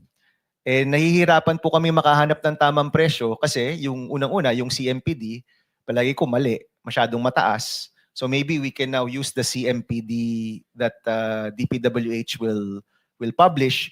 Pero pati yung unit, no? Last question ko po to, Mr. Chairman, no? Pati yung units, Meron po kayo extra 2 minutes if you wish. pati po yung units, paano po natin mache-check na yung disenyo ng mga proyekto sa DPWH hindi po pinapalobo, hindi po pinapalaki o pinapabukol, no? Talagang tama yung disenyo, tama yung number of units, tama yung presyo. Paano niyo po yan gagawin ni Secretary Dizon? I think, sir, sa Bureau of Design na yan, ang issue na yan, hindi ko yan masagot. Basta sa Bureau of Design, meron yung standard plan. So Opo. meron silang mag-audit dyan sa mga implementing offices. May mag-audit dyan na taga Bureau of Design. So Nandito sila- ba yung Bureau of Design, Mr. Palagi Secretary General? po. Wala. Sige po, we'll ask. Tatanungin na lang po namin kung di man sa budget hearing sa sunod na Blue Ribbon. Itong mga disenyo po mahalaga eh. Kasi baka over-designed siya eh, para talagang palakihin yung presyo. No? At nais natin makahanap ng tamang presyo sa tamang dami, no? Sa tamang kalidad ng mga materyales, no? Palagay ko po nasa punto tayo ng DPWH. Kailangan talagang kulang na lang mag-start from zero po tayo. Kasi yung nakikita po nating level ng korupsyon ay napakataas po talaga, no? Kailangan po talaga back to zero po tayo dito. Last question. Thank you very much, Director Alan. Engineer Alcantara, itong mga nabanggit na yung CMPD, mas mataas, yung dami ng mga unit, pinapataas. Do you confirm this na isa itong paraan para palubuhin yung presyo? Your Honor, tungkol po doon sa CMPD, we're following the CMPD given to us by the regional office. May mga times lang po na we conduct our own canvas dahil hindi po talaga minsan nagtutugma doon sa... Mataas o mababa? Mababa po. Mababa. Yes So, po, Your Honor. you're saying na tapat naman yung CMPD ninyo? That's Your what you're Honor. saying. Yes, Your Honor. Okay. But Director Borromeo, nakita nyo na may pangangailangang ibalik ito sa Central. Sa mikropono po. Sa microphone po. Tama po. To centralize all of these materials prices. Sige. So we will check this, Director Borromeo, sa susunod na budget hearing ng DPWH o baka sa Blue Ribbon. Nais po natin makita na yung CMPD nakapublish, kitang-kita ng lahat ng tao at pwede po makumpara doon po sa mga presyo sa kanilang lugar. Thank you. Maraming salamat, Mr. Chairman. Thank you. Before I recognize the next interpellator, gusto ko lang ma-resolve na tong issue. Kay Engineer Hernandez, may sinasabi yung lawyer mo sa interview na may mga senador pa at both incumbent at saka past, yung former. Kino-confirm mo ba yan? Your Honor, pwede pong Hindi, kino-confirm mo ba yung sinabi ng iyong abogado? hindi Yes po. or no lang? Hindi po. Oh, thank you. Next, Senator De La Rosa. Thank you, Mr. Chair. Nakiusap sa akin si Senator Maculita, mag-swap kami ng time slot. So Yeah. I yield the floor to That's an option that you can exercise. I Thank yield you. the floor to Senator Senator Maculita. Mr. Chair. Marcoleta is recognized. Thank you. Thank you, Mr. Chair. Mr. Chair, I am going to consume my time by making a disclosure. Kahapon po, mga pasado po, 2:00 ng hapon, tumawag po sa akin si former Congressman Mike Defensor.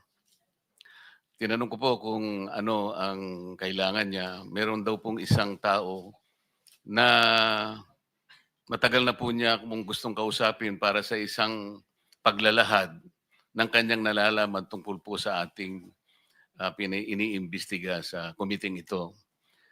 Sabi ko, madali ba yan kasi meron kaming session, mag-uumpisa yun ng 3:00.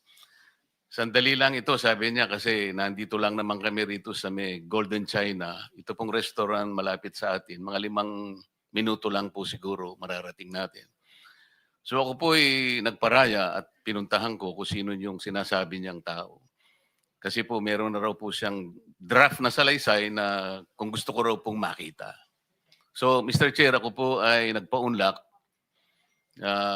para makita kung talagang meron ngang ganung tao at meron nga siyang gustong isalaysay. Nakita ko po yung tao at pinabasa niya po sa akin yung isang salaysay na nakaporma na po. Binasa ko po. Yun pong salaysay na yun ay nagsasabi ng kanyang pagkalungkot at siguro pagkabahala, sabi niya, na bakit nangyayari sa ating bansa ito. At nalulungkot siya, Mr. Chair, sapagkat meron siyang partisipasyon doon eh. At nung makita ko ang kabuuan ng kanyang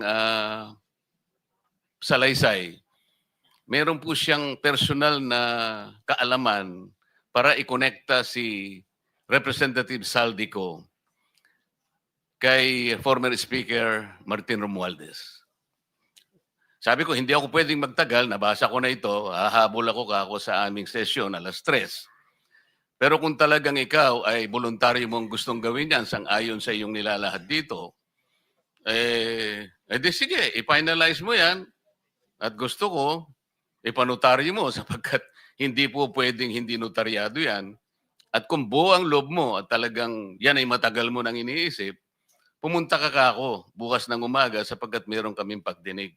Mr. Chair, nandito po yung tao at hawak ko po yung ilang piraso ng kanyang sinumpaang salaysay.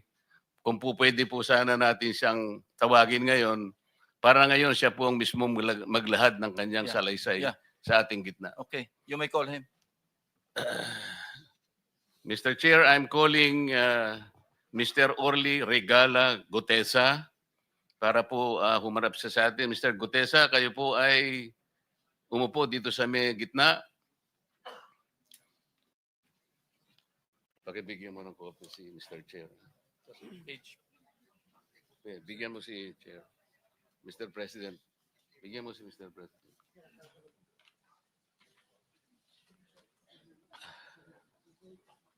Manatili ka muna nakatayo kasi nunumpa ka.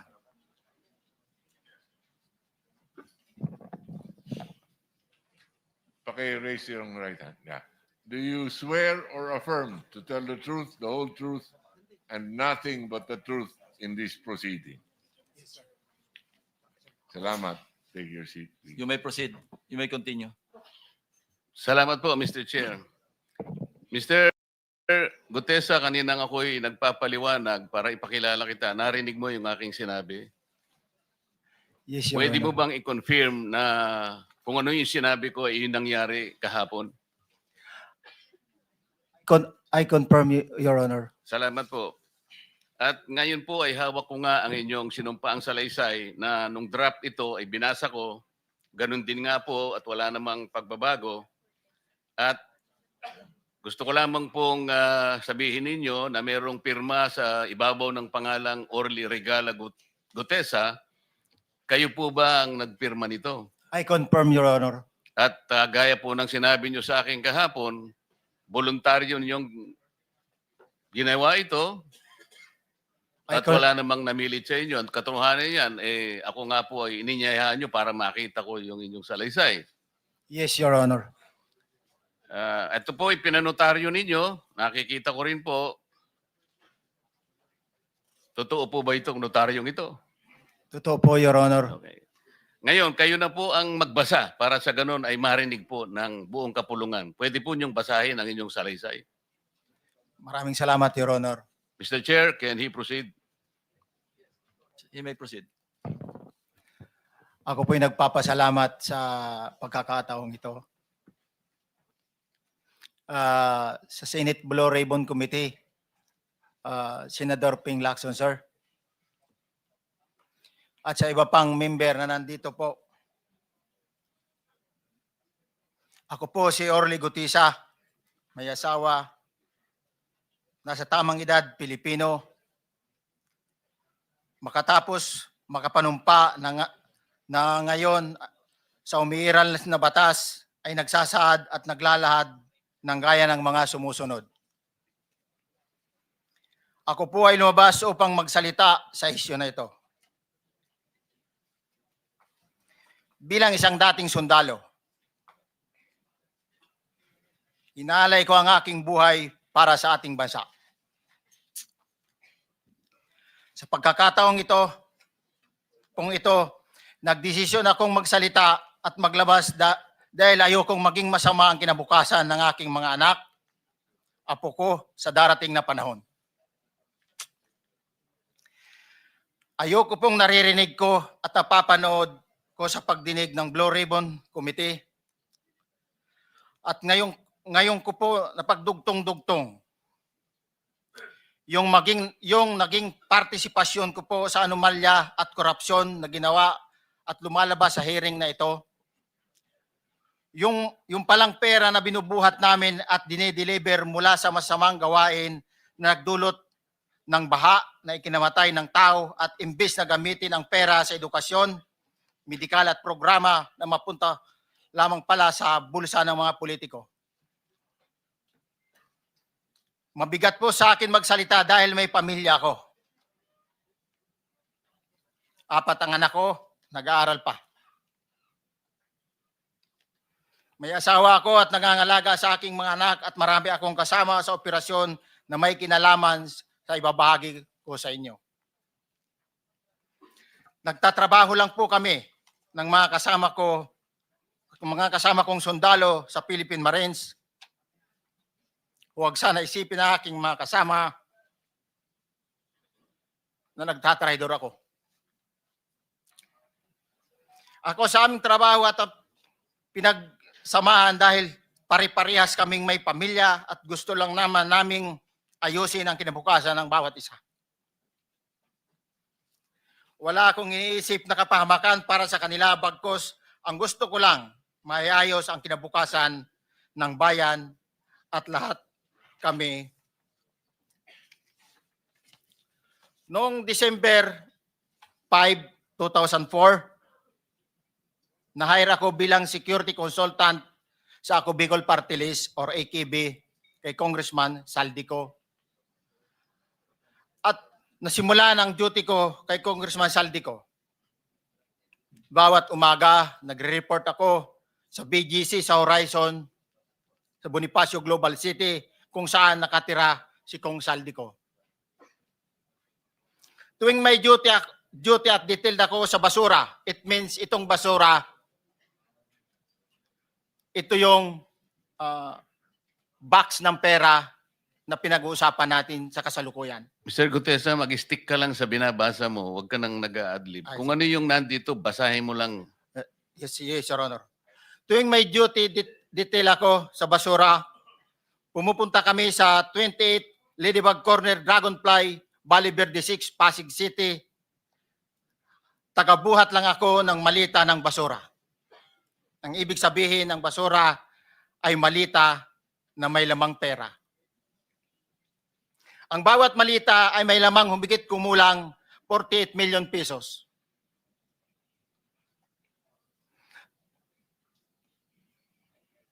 Ang bawat malita ay may post-it na nakadikit na nakasaad kung magkano ang laman ng bawat malita. Tuwing may duty detail sa basura, may pumupunta na tao na magde-deliver ng basura at nire-receive ni John Paul Estrada at Mark Tiksay. Ang mga executive assistant ni Congressman Saldico at sila ang mga detailed sa mga ganyang activities. Ang mga nangyayari kapag duty kami sa basura. Kalimitang dinadala sa bahay ni Congressman Saldico sa Valle Verde 6 at tinatanggap naman ni Mark at ni Paul. Pagkatapos naming may baba ang nasabing basura, ipinapasok sa bahay ni Congressman Saldico sa Valle Verde 6 at binibilang ni Mark at ni Paul. Alam ko na ang laman ng malita ay pera sapagkat nakita ko si Paul na binuksan ang malita at inilabas ang laman para bilangin. Ang isang ehemplo na nagdala ng pera ay si Congressman Eric Yap ng AXIS Party List. 46 na malita ang dala niya sa bahay ni Congressman Saldico sa Valle Verde 6. Pagkatapos mabilang, isinakay namin sa mga sakyang patungo sa Horizon Residence sa Taguig. At dumiretso kami sa basement upang may baba ang nasabing basura. Bago ibaba ang nasabing basura, ito... Merong napuputol sa binabasa mo eh. Huwag kang magmadali. Huwag kang magmadali. Naputol na... Ulitin mo yung paragraph 20. Wala na ako. Hindi ko makita na putol na siya.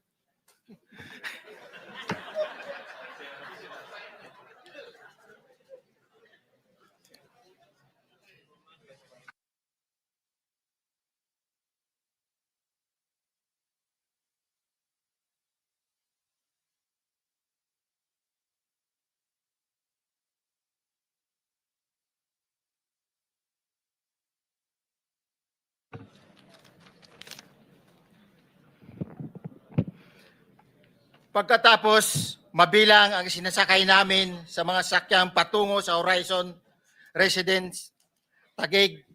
Pagdating sa Horizon Residence, dumidiretso kami sa basement upang maibaba ang nasabing basura at dalhin sa unit ni Congressman Saldico sa 56th floor sa nasabing lugar kung saan siya nakatira.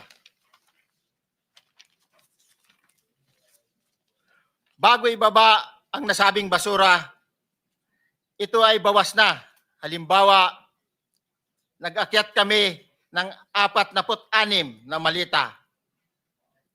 Ibababa lamang namin ay 35 malita para i-deliver sa bahay ni House Speaker Martin Romualdez sa 42 McKinley Street, Taguig. Ang labing isang malita ay naiwan sa taas ng 56th floor sa Horizon Residence. Humigit kumulang 3 beses ako mismo ang nag-deliver ng basura sa bahay ni Congressman Saldico sa Horizon Residence at sa mga bahay ni Speaker Romualdez sa 42 McKinley Street, Taguig. mas maraming pagkakataon na nagde-deliver kami ng basura sa bahay ni Speaker Romualdez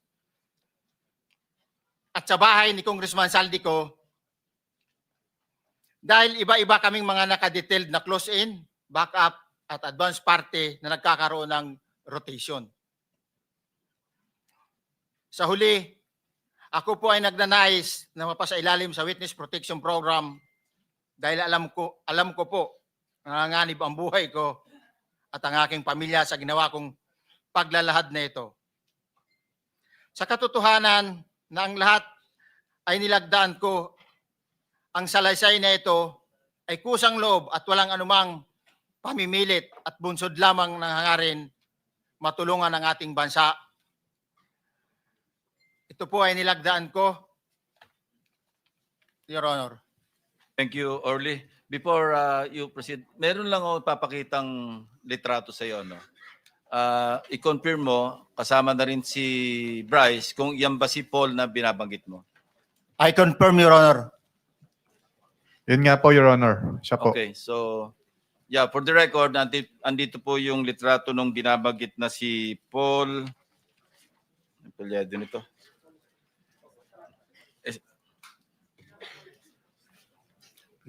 John Paul Estrada, hindi ba? Yes, Your Honor. Oh, sige. Thank you very much. You may continue, Senator Marcoleta. Thank you, Mr. Chair.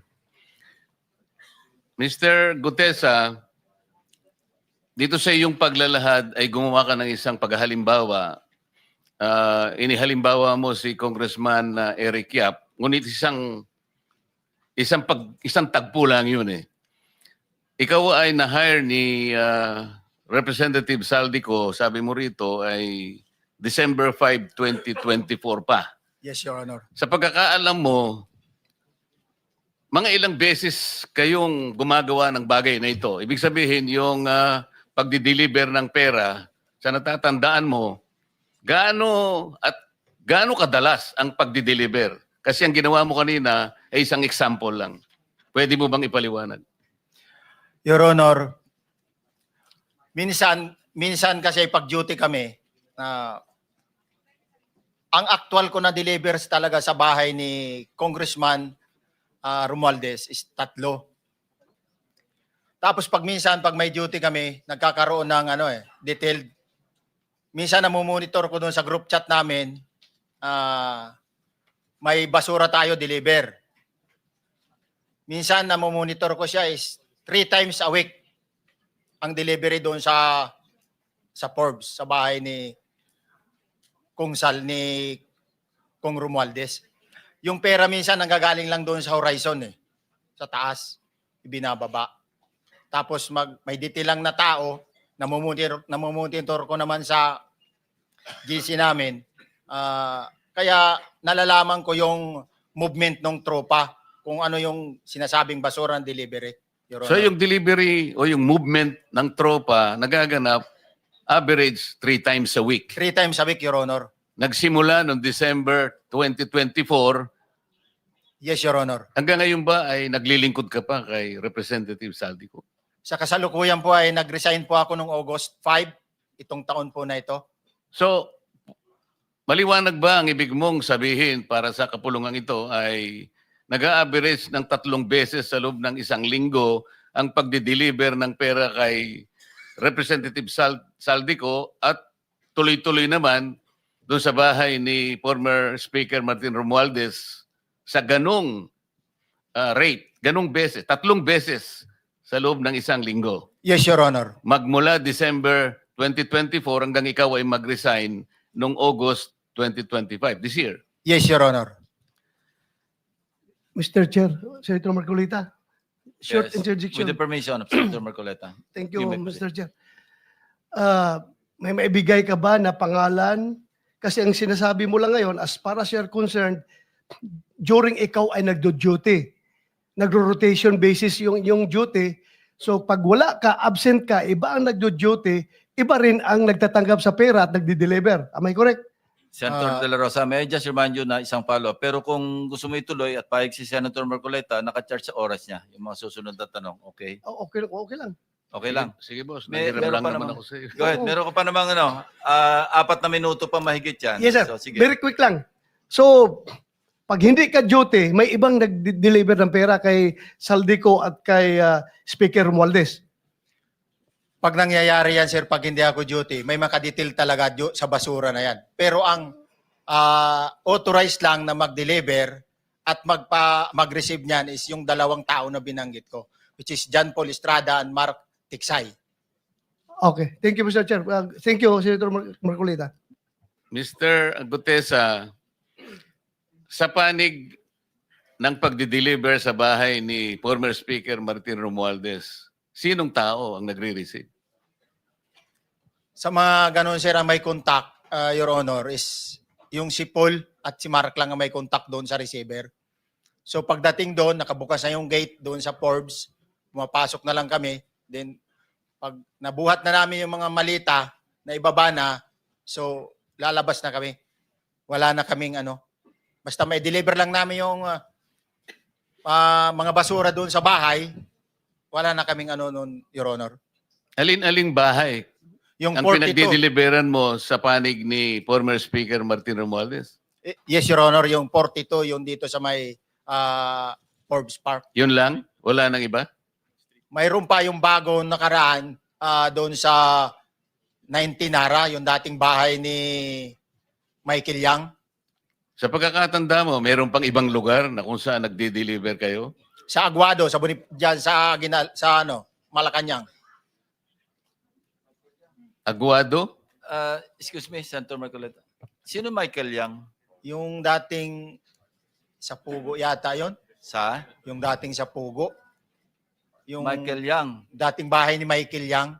Dating bahay. Yes, Your Honor. Okay, thank you. Ibig mo sabihin, nabili ni Speaker Martin yung bahay ni Michael Yan? Allegedly, Your Honor.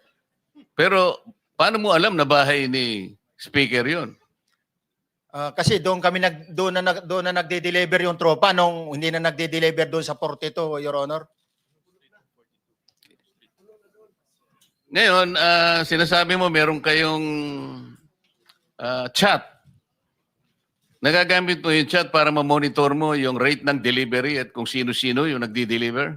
During the time nung nandun pa ako, Your Honor. Mr. Chair, salamat po at baka meron pa pong Thank you. gustong Yeah, itanong ating may mga kasama. papakita pa ako isang litrato pa, no? Identify mo lang siya. Sino yan? Mark Tiksay, Your Honor. Meron pa ba nakakakilala sa kanya bukod sa'yo? Dito? Wala. Nabanggit kasi ni Engineer Alcantara rin dito eh. Sa salaysay mo noong September 23, sinasabi mo, hindi ko po siya na-meet during pagdadala. Ang tao niya po ay may alias lang na Paul at Mark. Na-meet mo ito si Mark, Engineer? Sa Valle Verde po, once lang po. So, kinukonfirm na si Mark Tiksay ito. Mark po and Paul, karaniwan po. Okay, thank you. Thank you, Senator Marcoleta. Mr. Chair, may tatanong lang po kung Yes. with the permission of Yeah, okay. Senator Marcoleta. Mr. Orly, sabi niyo po 46 na maleta na nagkakalaman po ng 48 million bawat isa. Tama po ba? Based doon po sa level nung malita na nakita ko, Your Honor. Paano po nalaman ninyo na 48 million po ang laman ng bawat isa? Kasi bawat malita po, mayroon siyang post-it na nakalagay, may sign na 48. Lahat po yun may 48. Yes, Your Honor. So, yung 46 maleta, 48 million ang laman ay nagkakahalaga po ng 2.2 billion. Alam niyo po ba yan kung 3 times a week ang sinasabi ninyo ang delivery? Based sa my experience, doon lang ako naka-experience ng 46 nung time na yon, Your Honor. Hindi naman po every week or monthly ito. Yes, Your Honor. So at one point, yung 46 na maleta, 48 million ang laman, 46 times 48 million ay 2.2 billion. Excuse me, Senator Marcoleta, paubaya mo na sa kanya yung oras na naiwanan mo, now 1 minute. Isang tanong na lang. Sige, okay. 2.2 billion. Ganun po yung multiplication eh. Siguro, Your Honor, yun ang lumalabas. So one time lang po ito. One time lang po, yung time ko lang yan nung panahon na na-identify ko si Congressman Yap, Your Honor. All right. Maraming salamat po. Thank you. yung paghalimbawa mo, kaya mo ginawa dahil yun ang pinakamalaki. Yes, Your Honor. Pero pangkaraniwan, dahil 3 times a week, mga ilan sa tingin mo yung karaniwang na i-deliver? Ilang maleta? Usually, pag nanggagaling na sa Horizon, na idine-deliver na doon sa Forbes, minsan mayroong 15 or kaya 18 ang malita. Pero yung malalaking malita yon na nagre-rate yung bawat malita, minsan mayroong 48, may 50. Sa mga tweet, Mr. Gutesa, pangkaraniwan, 15 to... 15 to, ano Your Honor? Yun ang average, pangkaraniwan. Yes, Your Honor. Yung nabanggit mong nabigla ka sapagkat malaki, 48, yun lang kay Congressman Eric Yap.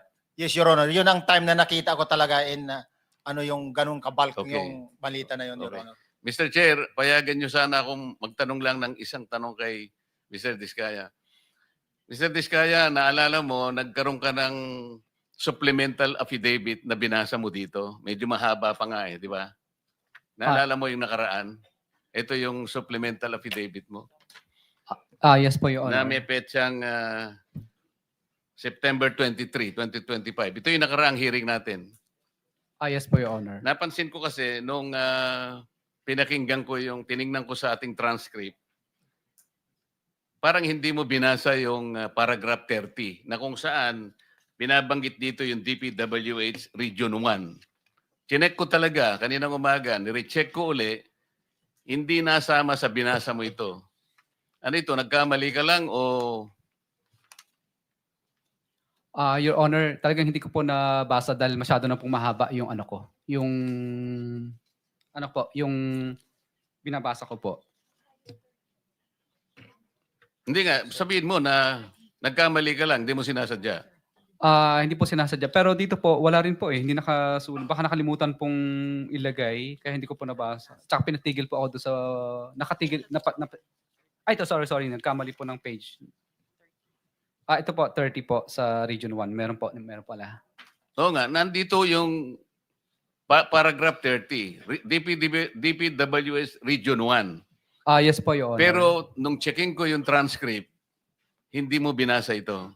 Opo, yes po, Honor, kasi mahaba na po. Hindi, nabasa mo yung 31 hanggang 37 eh. Ito nalaktaban mo yung 30. Kaya lang ako nagtataka, kaya tinatanong kita, sinadya mo ba to o nagkamali ka lang? Hindi po, Your Honor, kasi napatigil na po ako noon nung... Hindi nga, sa dulo sagutin po. mo, nagkamali ka lang.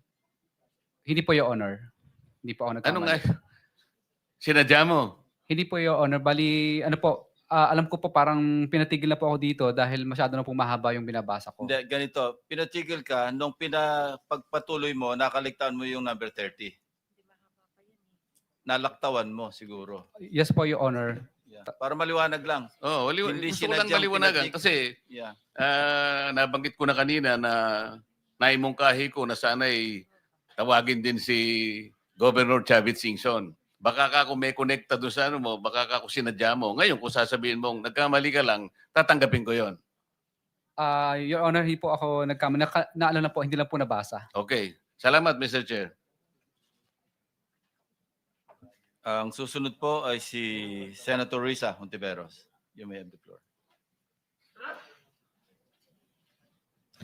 Salamat po, Mr. Chair. Isa munang follow-up question kay Ginoong Gutesa. Paano niyo po nalaman na bahay yun ni Michael Yang?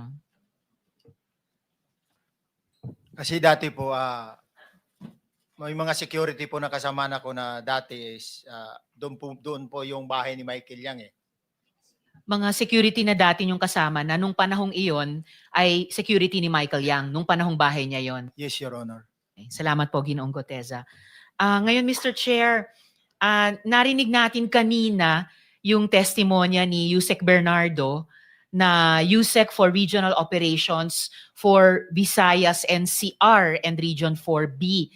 So hindi na po nakakagulat kung yung modus operandi nila sa Bulacan ay ginagawa rin sa ibang lugar na sakop niya. So tuloy ko po yung pagtatanong tungkol sa ghost projects dito sa NCR, particular sa Quezon City. Mabuti pong marinig mula sa DPWH na inaaksyonan na rin ng department ang mga opisyal nito sa ibang lugar. kasama sina NCR Regional Director Gerard Opulencia at sina QC District Engineers Johnny Protesta at Arturo Gonzalez. Gusto ko pong balikan yung mga questionableng drainage rehabilitation project na ito sa barangays Tatalon at South Triangle sa Quezon City na lampas 100 million pesos ang halaga at parehong JJPR Construction ang gumawa. So ito po yan ulit. Nung Martes, inamin ni DE Protesta na ang ginawa lang dyan ay painting at declogging. Meron pa daw manhole repair. Ibig sabihin, ang gastos lang ay pintura, labor, at equipment na ginamit. Pero daang milyon ang presyo. Si DE Protesta, nandito po sila ulit. Ano po? Yes, sir. Pakiupo para may follow-up questions ako sa inyo. Magpatuloy po.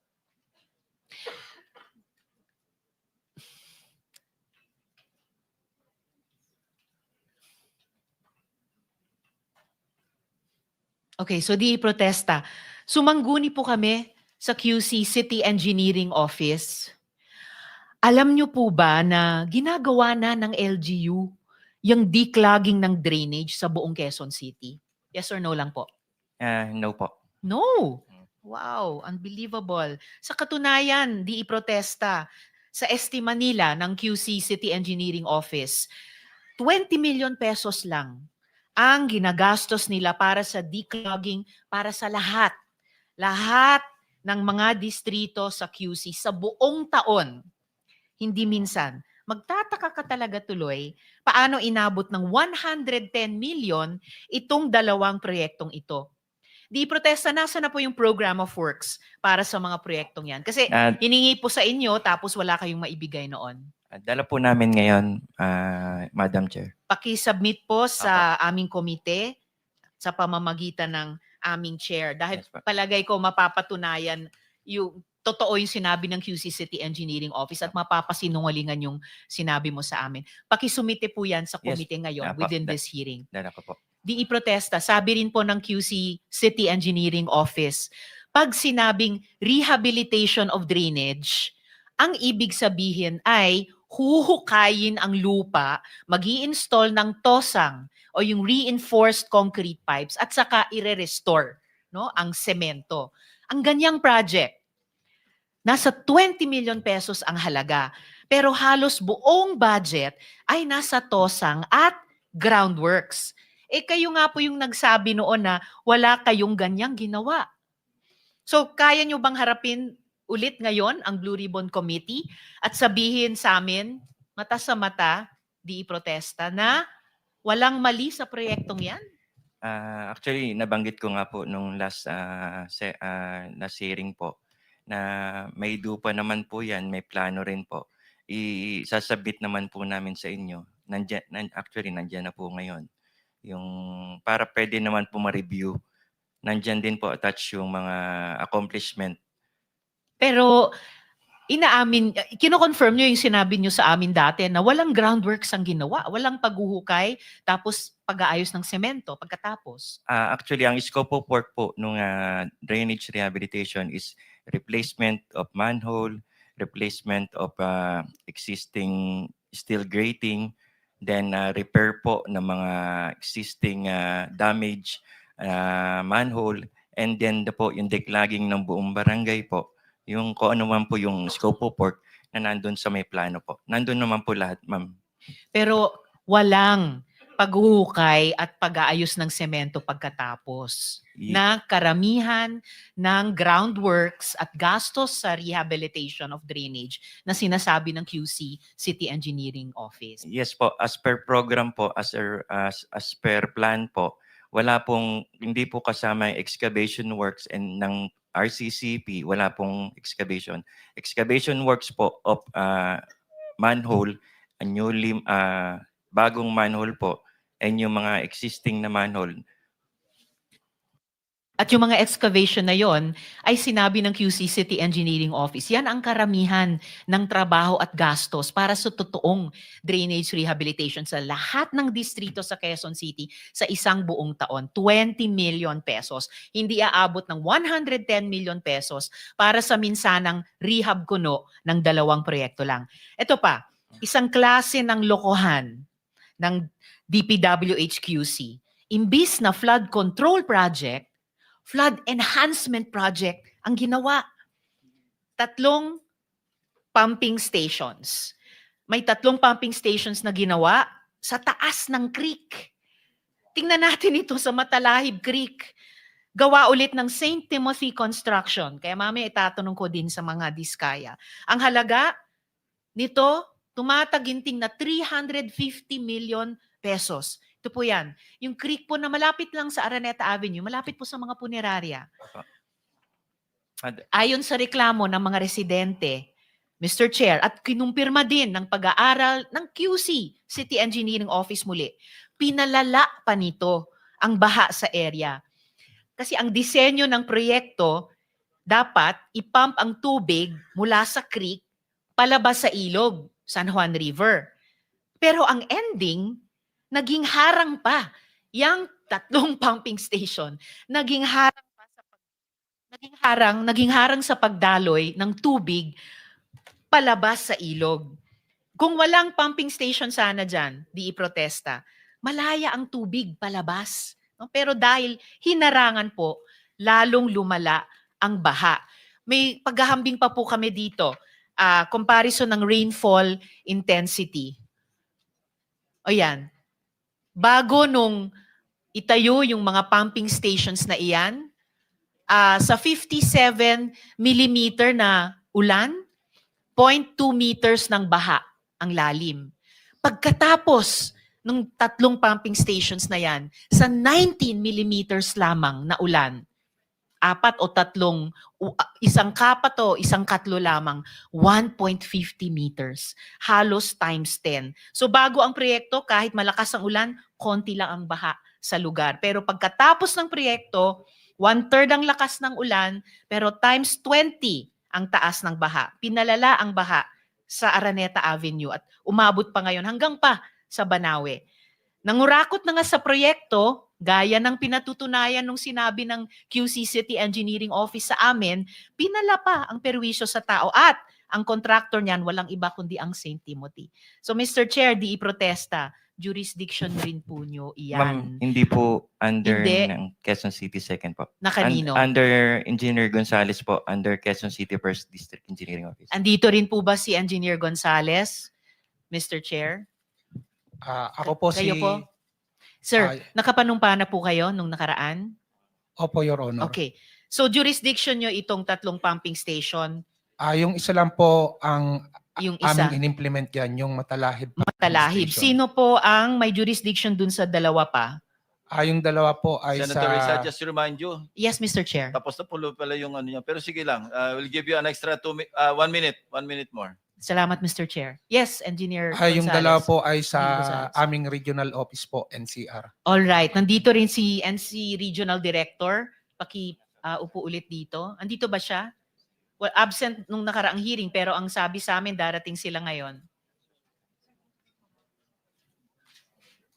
Andito po ba sila? NCR. Parang hindi ko po nakita.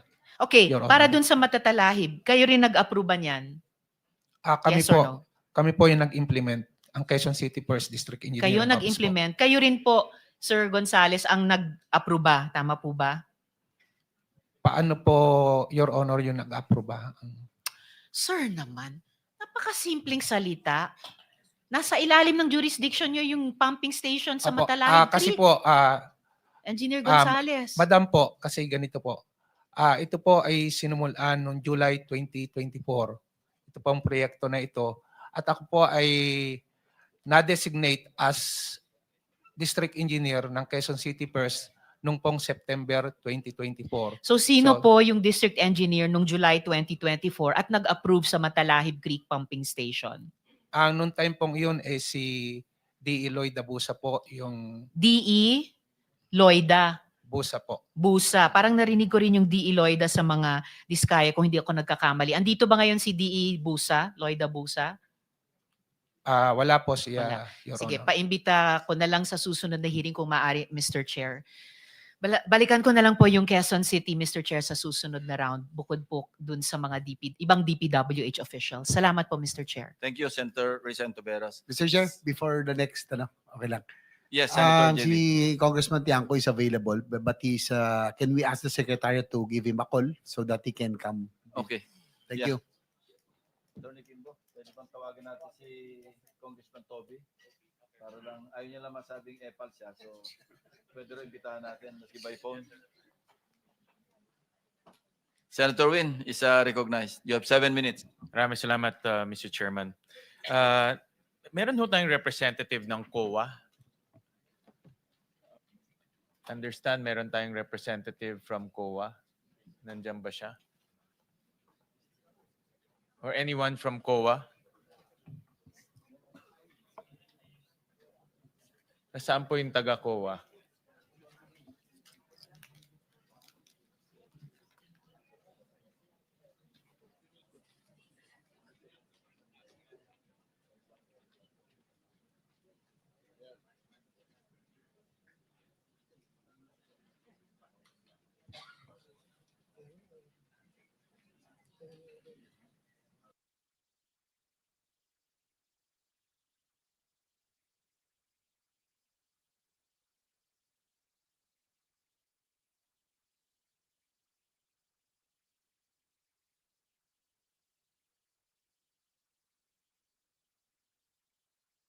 Morning, ma'am. Pero, Senator Gatsalan, Mr. Chair, mukhang sumibat na yung taga-DBM. May tanong pa ako doon mamaya. Umalis na, dala-dala yung buong staff niya. Baka pwedeng i-hold natin. Diyan po. Toledo, Baka Toledo. nag-CR lang. Yung si Yusek Toledo. Babalik ba yun? Babalik? Nag-CR lang. Okay. CR lang ho. Thank you, Mr. Chair. CR lang. Nagmamadali kasama yung buong staff niya May tanong pa ako doon. Thank you, Mr. Chair. Salamat. Thank you. Thank you. Basta pulis talaga mabilis, matalas ang mata. Ma'am, ano pong pangalan ho ninyo? Wala kasing nameplate sa...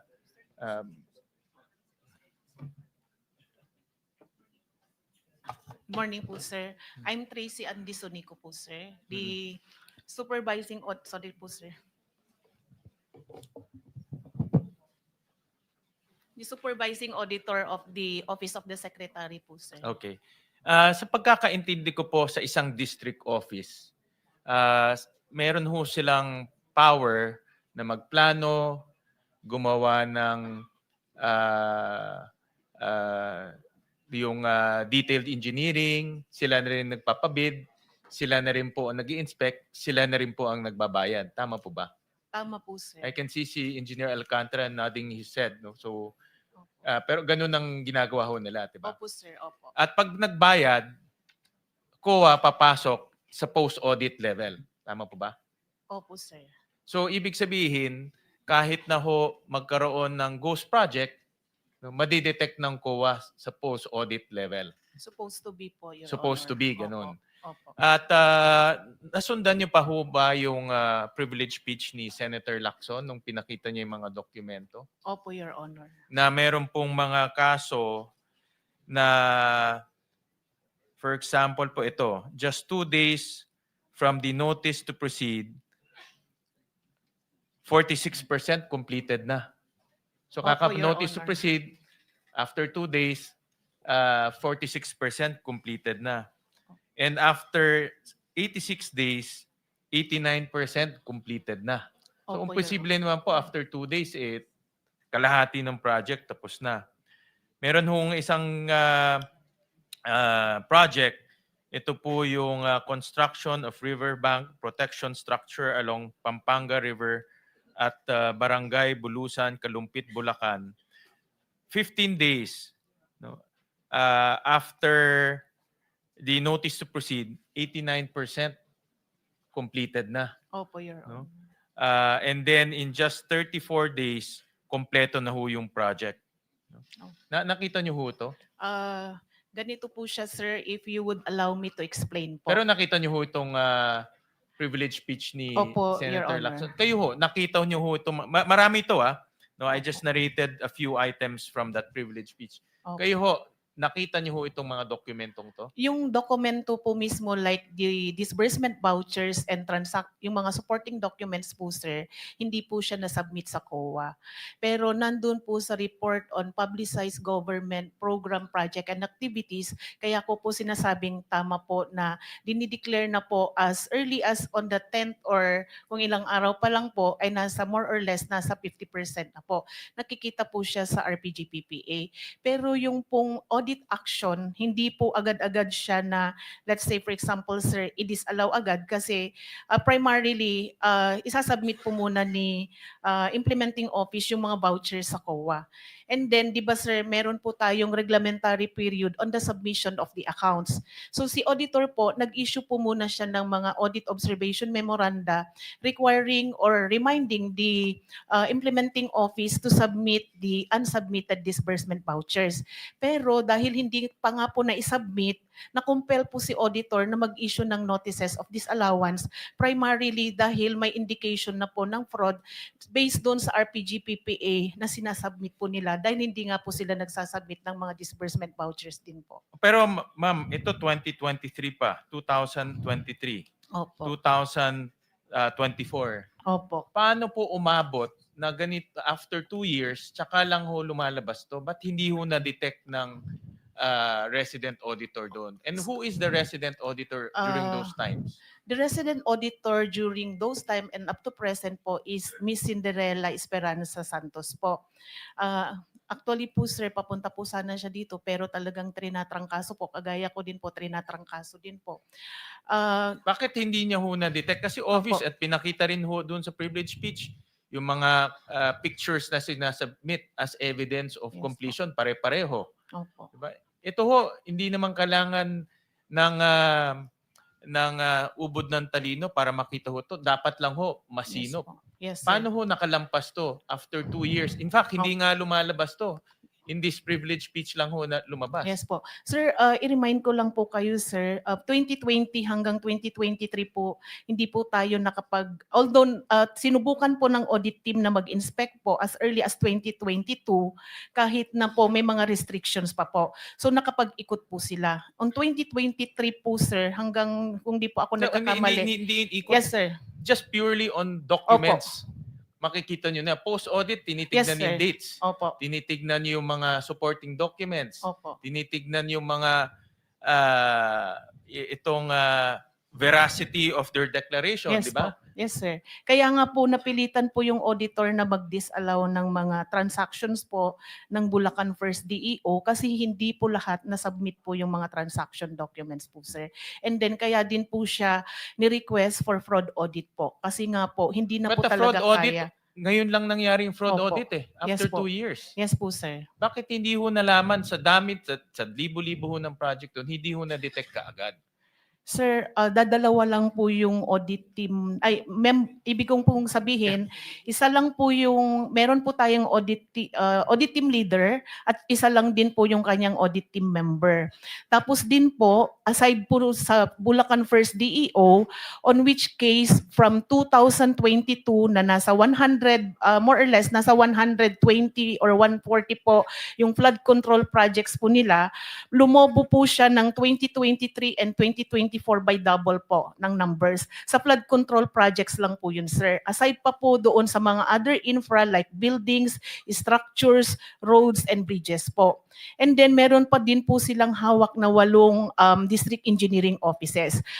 Ikwento ko lang din po, sir, in 2023 po, sa budget po ng COA for 2023, nagbawas po ng plantilla positions ang DBM by 100 plus employees supposed to be na dapat ma-deploy po sa mga auditing agencies. So kaya po, ang distribution lang po ng bawat audit team na mabibigat, sir, halos nasa 2 auditors lang po. And then, isa lang din po per province. Sa case po ng Region 3, meron po tayong 7 provinces sa Region 3. Nasa 16 technical specialists lang po ang meron tayo.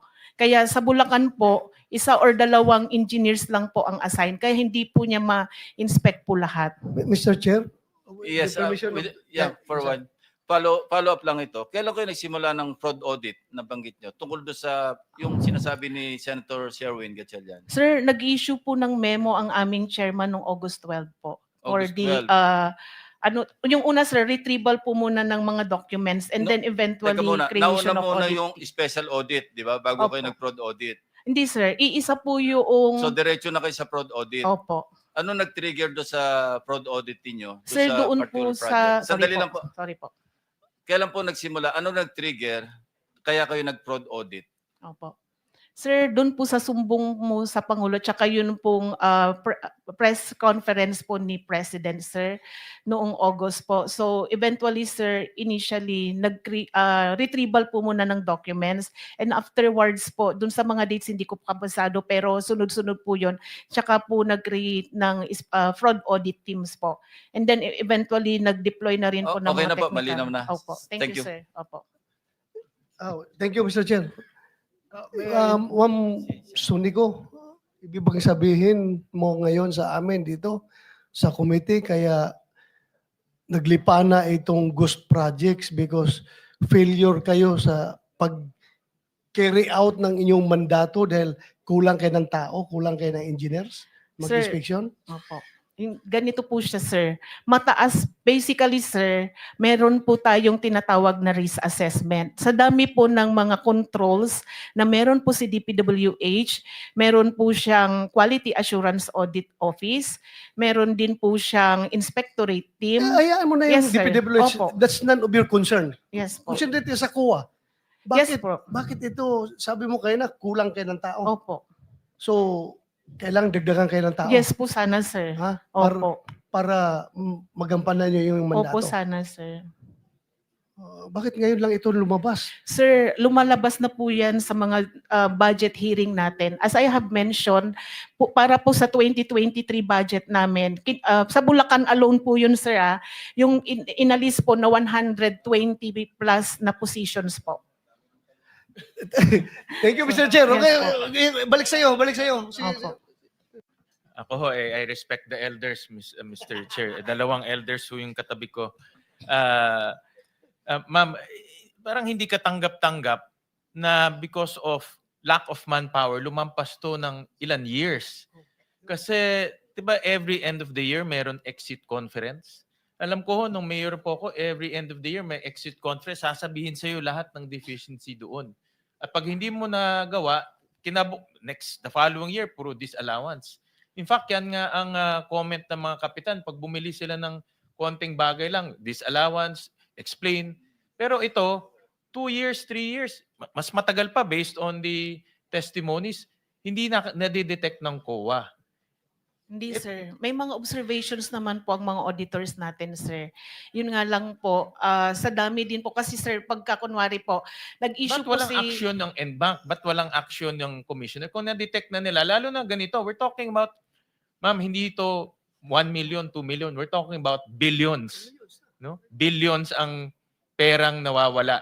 No? At ang pinag-uusapan natin dito, ghost projects. At pinag-uusapan natin based sa dun sa nahalungkat ni Senator Ping, mga very obvious tampering of supporting documents. No, you don't need to be a CPA to know that. Makikita mo na kaagad eh. Ngayon, ang tanong ko, baka yung mga kasamahan nyo doon kasama rin dito sa modus. Naimbestigahan ba ho sila? Wala ho kasi yung resident auditor. Naimbestigahan mo ba sila? Sir, meron po kasi kaming internal audit affairs. So, nasa kwan na po namin yun sa chair, sa disposition po ng aming chair. Yeah, but naimbestigahan na ho sila? Because right now, kailangan matita lahat eh. Wala po akong knowledge pagdating po doon, sir, kasi sa human resource na po yun, sir. Yeah, pero ang punto ho namin, ang last control or last safeguard in that area is COA. Yes po. Pag ang COA bulag, lalampas talaga ito. Sir, pwede ko po That's- bang i-share, sir, yung mga paghihirap din po ng auditor? Di ba, sir, as mentioned earlier, sir, kahit po meron pa po tayong limited movement during 2022, nag-inspect po sila. Based po sa kwento ni Miss nung ATL po, naghahati pa po silang dalawa nung kanyang member para lang po marami silang maikutan pag No, nag-inspect po sila. hindi Opo. lang yung inspection eh. Yes, Yung sir. inspection na intindihan ko, yung dokumento eh. Ang hindi ko maintindihan, bakit hindi na-detect sa dokumento na in 15 days tapos na yung proyekto? Yung sinasabit na supporting documents, mga pare-parehong pictures. Yes, sir. Hindi na inspection. Opo. Ako naintindihan ko Yes, inspection, sir. malalayo talaga. Pinuntahan namin, malalayo talaga. But Opo. yung dokumento lang, tabletop lang to. Opo. Kaya po nag-disallow yung auditor po natin, sir. Yeah, but this is after many years. But hindi dinisallow immediately at inelevate to kaagad.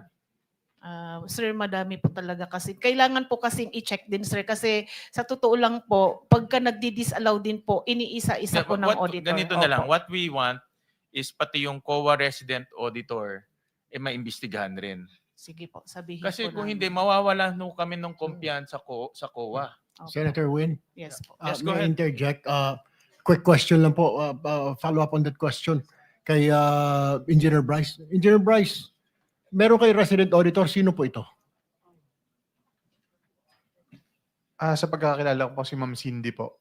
Nakakausap niyo po ba? I mean, pasok ba siya dun sa grupo ninyo sa transaksyon para nabibigyan niyo ba siya? Ilang porsyento binibigyan sa kanya para pirma lang siya ng pirma? Specific na wala po, pero alam ko kinakausap siya ni Boss Henry tsaka po ni accountant namin.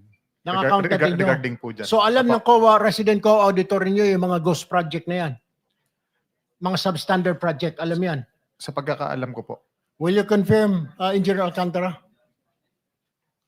Your Honor, tingin ko po wala pong alam si auditor doon sa mga ghost project po because they're relying on the documents po.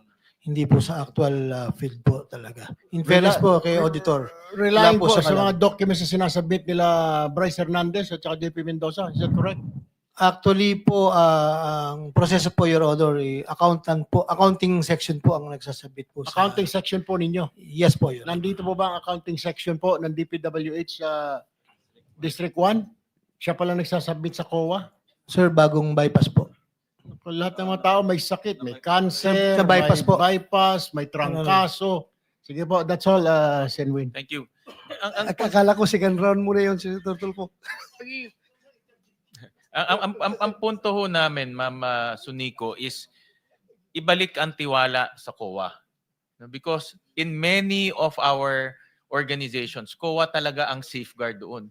Sa local government, COA rin. Even pinaka-barangay, COA rin. Pero ito, hindi ako naniniwala na makakalampas to sa COA kung hindi ho kasali siya sa modus. No, pwede hong na-absuelto ho siya ni Engineer Alcantara.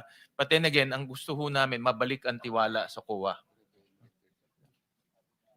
Chair, isang interjection lang. With the permission. Yes, with the permission. Talaga pong ang tiwala, napaka-importante. Madam COA, yun pong 140,414,518 pesos 37 centavos. Ito po ay notice of disallowance sa SBMA. Noon pong June 20, 2017, after several petitions raised by SBMA, nag-issue na po ng desisyon ng Korte Suprema, final and executory. Final and executory. Ang nagbayad lamang po ay halos 3 million. Ang hindi po nyo siningil, 137 million plus plus. Wala po kayong paliwanag bakit hindi nyo kinolekta. Final and executory coming from the Supreme Court. Paano magtitiwala ang bayan sa inyo? Sir, ang mga ngolekta na po doon ay yung implementing agency po. Sa case po ng na-mention nyo is the SBMA. Ngayon po sir, dahil final and executory na, mag-i-issue po yung, kung umabot po yan sa Supreme Court, mag-i-issue po ng COA Order of Execution. And based po doon sa COA Order of Execution, maniningil po yung implementing agency. Mr. Chair, nagkaroon na po ng order of execution. Huwag po kayong magsisinungaling, madam. Wala po kayong ginagawa talaga. Kaya yung pagtitiwala, sinabi na nga ni Senator Sherwin, importante. Lahat na po nandun eh. Mag-execute na lang kayo, sisingilin nyo na lang 137 million, pero hanggang ngayon hindi pa nyo ginagawa. Ang tanong, paano magtitiwala ang bayan sa inyo? Sir, hindi po talaga si COA ang maniningil, sir. Yun pong implementing agency po at iyan po ay i-remit nila sa Bureau of Treasury. Ano pong participation ninyo? Hindi nyo i-guide. Saan nyo po galing ang notice of disallowance? Amin po, sir. Pero po, sir, dahil may mga proseso nga po sa Sus korte, Mariosep sir. na proseso. Puro kayo proseso, pero walang nangyayari. Pinag-uusapan natin tiwala. Yes, sir. Opo, yun naman po kasi ang nasa proseso, sir. Hindi po si COA talaga ang maniningil, sir. Wala kang gagawin para sabihin mo sa SBMA, meron kang prerogative, meron kang power na sabihin mo, mangolekta ka. Nag-issue na kami ng order of execution. Huwag mo sasabihin ng proseso. Yes, sir. Kaya ma'am, ang problema pa ho, post-audit. No? Ibig sabihin, bayad na. Diba ho? So kung hindi nyo madidetect ho yan, bayad lang sila ng bayad, bayad lang ng bayad, bayad lang ho ng bayad. So ganun ho nangyayari ngayon, bayad lang ho ng bayad. Kahit na ghost projects, bayad ho ng bayad.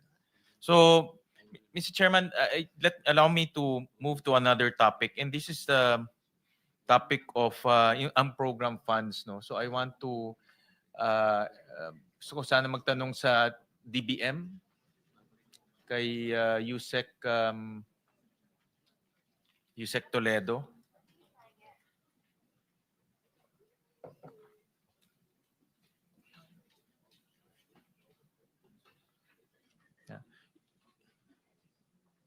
Yusek, ano ang guidelines that governs yung paggamit, pag-apply at paggamit ng unprogrammed funds? Ano pong specific guidelines ho yun? Thank you, Mr. Chair. Mr. Chair, we have special provisions of the unprogrammed operations that we follow. Basically, following that, Mr. Chair. But the special provision, prioritization lang yun eh. Yung Yes. specific guideline for agencies to follow para maka-request sila at ma-release yung unprogrammed funds. Okay, Mr. Chair. Mr. Chair, ang nangyayari po dyan, pagsasubmit po ang agency, in this particular case, the DPWH for special budget request. What guidelines first? Ano yung, di ba nagre-release kayo ng memo, ano yung susundan nilang guidelines? Okay. We have issuance po ng what we call the fund release circular, which is what you fund release, which is basically NBC, National Budget Circular. For this year, we issue NBC 595. 595. Sherwin, we'll Yes, give you an Mr. extra 1 minute kasi expired na yung 7 Ah, minutes. sige po. Extra one Okay. 1 minute. So 595. And dito po sa guidelines na ito, sino sa DPWH, sige, yun ang ating focus. Sino sa DPWH ang dapat ho mag-request? The head of the agency, Mr. Chair, which is Secretary Bonoan, and even in the past, we have also some records to show that we have a request coming from the agency, Mr. Chair. So all requests should be signed by Secretary Bonoan. Yes, Mr. Chair. Okay. And ano ang mga for infrastructure projects, ano ang mga supporting documents ang kailangan?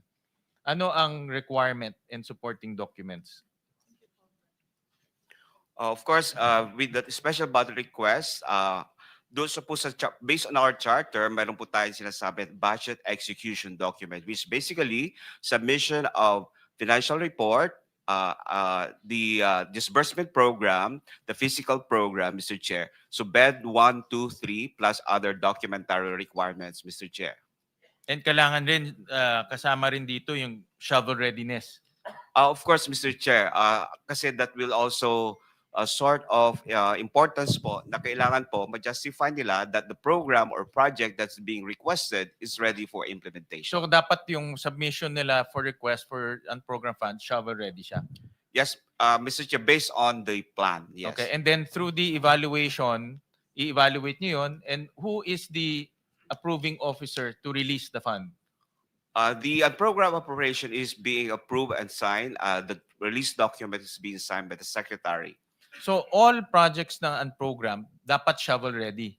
And when nakita ko doon sa inyong memorandum circular, ang definition ng shovel ready, may feasibility study, may plano, may detailed engineering.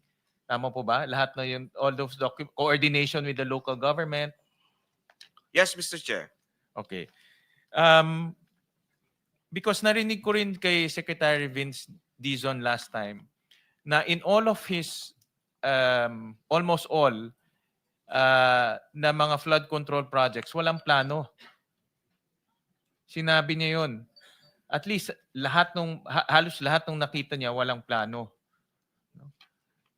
Nakita niyo ba itong mga sinasubmit sa inyo ng DPWH? Nakita niyo mismo may plano, may feasibility study, and kompleto lahat yun? Mr. Chair, what is being submitted to us is yung ano nga po, as mentioned to you, yung budget execution documents. But yung as far as the plan, that is, we leave it to the Department of Public Works and Highways, being are the one who are responsible in determining the readiness of the projects, Mr. Chair. Yeah, but do you ascertain? Kasi meron kayo ditong mga meron kayong mga grupo na chine-check mabuti yung submission sa inyo kung shovel readiness na eh. Diba, Sir Tuwin, can we wrap up? Yes, Naka Mr. 2 minutes ka pang extra. Sorry, Mr. Chairman. Well, Thank Mr. you. Chairman, ganito na lang. Just submit to us yung mga documents na sinabit sa inyo ng DPWH.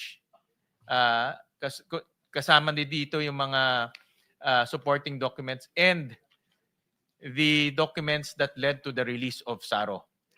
Yes, we'll provide that, Mr. Chair. From 2022 to 2023. This is on the case ng unprogrammed funds. Yes, Mr. Chair. Mr. Chairman, ito last na ho to, no, before I terminate.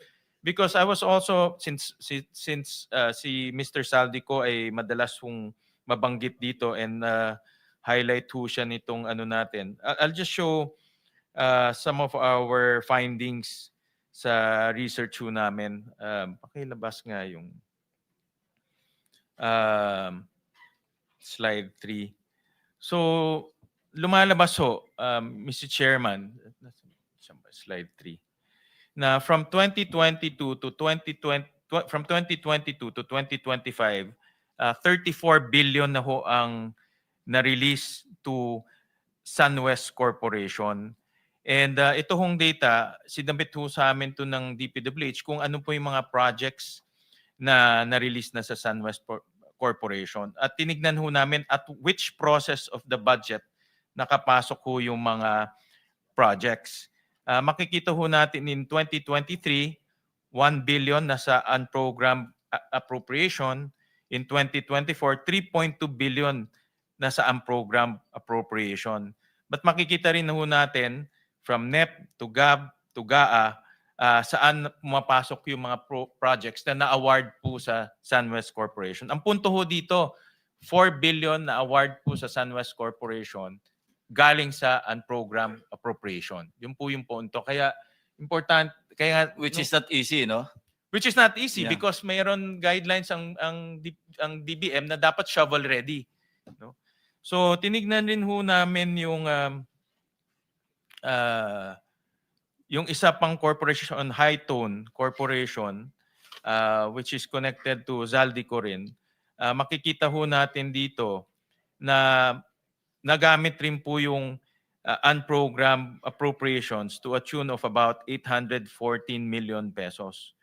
So pag kinonbine ho natin yung mga projects awarded to SunWest and Hightone, lumalabas po almost 47 billion pesos po. Hindi, lahat na ho yan, but sa unprogrammed lumalabas is Almost 6 billion pesos. Unprogram lang yun. Unprogram. Unprogram lang ho yun. Thank you. Yeah. Thank you for pointing that out. Thank you, Mr. Senator De La Rosa. Yeah, It's your- Thank you. Before Yeah, that, the Senate President first. before that, just one question, Mr. Chairman. Because I will be leaving shortly, I will be meeting all your wives. Spouses. Because there will be an oath taking of the Spouses Foundation of the Senate. But speaking of the Senate, tatanungin ako sigurado ng mga asawa nila eh. Puro mga senador ang binabaril eh. Bakit ba, ano ba yung I want to clarify, Mr. Engineer Hernandez. Ano ba yung sinasabi ng abogado mo merong 6 na senador kang babanggitin? Ano ba yun? Your Honor, ang banggit niya po siguro yung laman po ng computer ko. Actually, may mga congressman po na nandun na hindi po senador yung laman nung nung computer ko. So fake news yun, ha? May 6 na senador na nunumbrahan mo daw. Mga congressman yung nasa computer mo. Yes, yung nasa computer ko po, congressman po. Okay, thank you. So fake news nga. O naligaw si Raymond. Diba? Anyway, basta yung ating media, ingat naman tayo sa mga fake Yeah. news. Kanina umaga, may napanood na naman akong fake news tungkol sa sarili ko. You Hindi know, ko alam na nangyari yun eh. Mr. Anyway. Senate President, I agree with you kasi maraming mga insinuations, nabanggit, Senator Sherwin Gatchalian, Senator J.B. Ejercito, kung sino-sino na lumalabas na pangalan. That's why we need to clarify kasi ikaw ang kinukote nung lawyer. And nasa national news ito eh. So in fairness to our colleagues na hindi naman talaga nabanggit at wala namang katibayan, babanggitin na nakabitin at ikaw ang reference, you know, the Senate President has to really clarify this matter because this is a sensitive issue, hindi ba? Imagine, Senate Finance Committee, biglang sasabihin ng lawyer mo na, of course, he did not name names, ano? Pero may mga insinuations na sumunod, pinabanggit yung mga pangalan. So for the record, Engineer Hernandez, hindi totoo yun. Hindi po, Your Honor. All right, thank you. Mr. Chair, follow up ko lang doon. Hindi na, Kahit na ikaw time na. ko na. Time ko na. Time mo na yan. Yan na. May 7 minutes ka. Bryce, during the interview ng abogado mo, si Raymond Porton, Attorney Porton, sinabi niya na pinagalitan ka pa daw niya. Bakit ka daw namimili kung sinong sasabihin mo? Totoo ba ito? Hindi po, Your Honor. Ako po ang nagalit sa kanya kasi mali po yung information na lumabas. Ikaw ang nagali sa kanya. Hindi naman po. Pero sa Pinagsabihan interview ko po niya, siya. sabi niya, pinapagalitan ka niya dahil namimili ka lang kung sinong ilalaglag mo. Hindi lahat sinasabi mo. Hindi po, Your Honor. Ako po nagsabi kay Attorney Fortune na wag naman maglabas ng information na wala pa naman tayong ebidensya. So sa ngayon, pinalitan mo na si Atty. Porton o siya pa rin? Siya pa rin po, Your Honor. Oh, siya pa rin. Tapos hindi kayo magkakaintindihan. Ano ba ito? Patuloy pa rin ang inyong relationship kahit na nagkababanggaan kayo? Sinabi ko naman po na pag inulit niya pa po, hindi ko na po siya ko-consider, Your Honor. Mr. Chair, may I move that next hearing, Atty. Porton be invited here because mabigat yung sinabi niya, Mr. Chair. Dahil, ito'y parang sort of... Consult tayo sa legal kasi abogado yan, lawyer eh. Yeah, we have That's to invite him as... lawyer-client relationship. Tingnan natin, tatanong muna tayo sa mga abogado, hindi tayo abogado pareho eh. We have to invite him as a resource person, Mr. Chair. Dahil Your it's Honor. like a sword of Damocles hanging over our heads. Pag sinabi niyang gano'n, dapat paklaruhin ninyo. It can be anybody. Pwede ako, pwede siya, pwede si Senator Risa, pwede si Senator Bam. Dapat maklaro ito. Kaya sana maimbitahan si Atty. Porton. I got the feedback. That's confidential yun. That's attorney-client privilege communication. So, Pero bakit niya sinabi sa media, Mr. Chair? Ikaw, hamonin mo na lang. Wag na dito. Thank you, Mr. Chair. Salamat. Pero Mr. Chairman, yung kliyente na mismo, dinideny yung sinasabi ng kanyang abogado. No? So, Sige, Mr. Chair. Sa Soler, Mr. Chair, yung binhanap natin na tao na gumagawa ng fake na ID, andito ba? Torigusa? Halika. Archibald Torregusa. Engineer, Siguro, may utang pa to sa inyo, no? Your Honor, malaki po utang pa sa 24 amin. million, ano? Opo, Your Oh, Honor. yan. Mamaya, tanungin natin. Mr. Chair, yung movement ng resource person papunta sa upuan, deducted yun sa time, Mr. Chair, ha? Per segundo yung pagbilang nila. Kaya ka.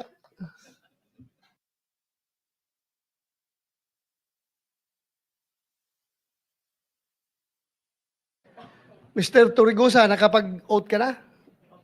Kanina? Opo. Ikaw ang tinuturo na gumawa ng fake na ID dito sa kay Engineer Alcantara at Engineer Bryce Hernandez. Is it true? Bago ko po sagutin, magandang araw po sa inyo, Mr. Chair. Diretso na kasi maubos yung time ko. Sagot ka kaagad. Ano po, hindi po akong gumawa or nagpagawa po ng mga Sino? IDs po nila. Ako po ang sinamahan ko lamang po sila sa membership counter upang magpagawa ng mga cards nila ng membership. Actually, Your Honor, kung mabibigyan lamang po ako ng pagkakataon, pwede po sana na kung ma-retrieve po yung CCTV, nandun po yung occasion na nakapila po silang lahat, pumipirma po at dala po yung mga So let's IDs. let's go to the point, the main point of the issue. Bakit ibang pangalan nila nakalagay sa ID? Hindi ko po alam yon, Your Honor. Eh kung sila ang tanungin ko, hindi rin daw nila alam. Kayo daw nagbigay. Alam mo, mabigat ito ha? Because kung totoong kayo ang nag-facilitate sa pag-manufacture ng fake ID para ito mga taga-DPWH kahit na illegal sila na maglaro dyan sa casino, nagiging instrumento kayo.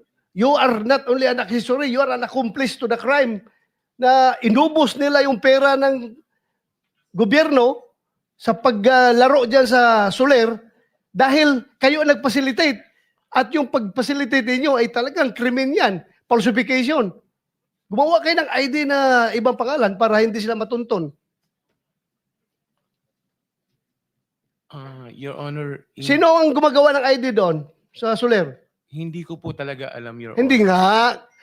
Sabi mo nga, yung nakapila sila doon. Opo. Sino ang nag-ooperate doon? Sa membership counter po. Sinong mga tao doon?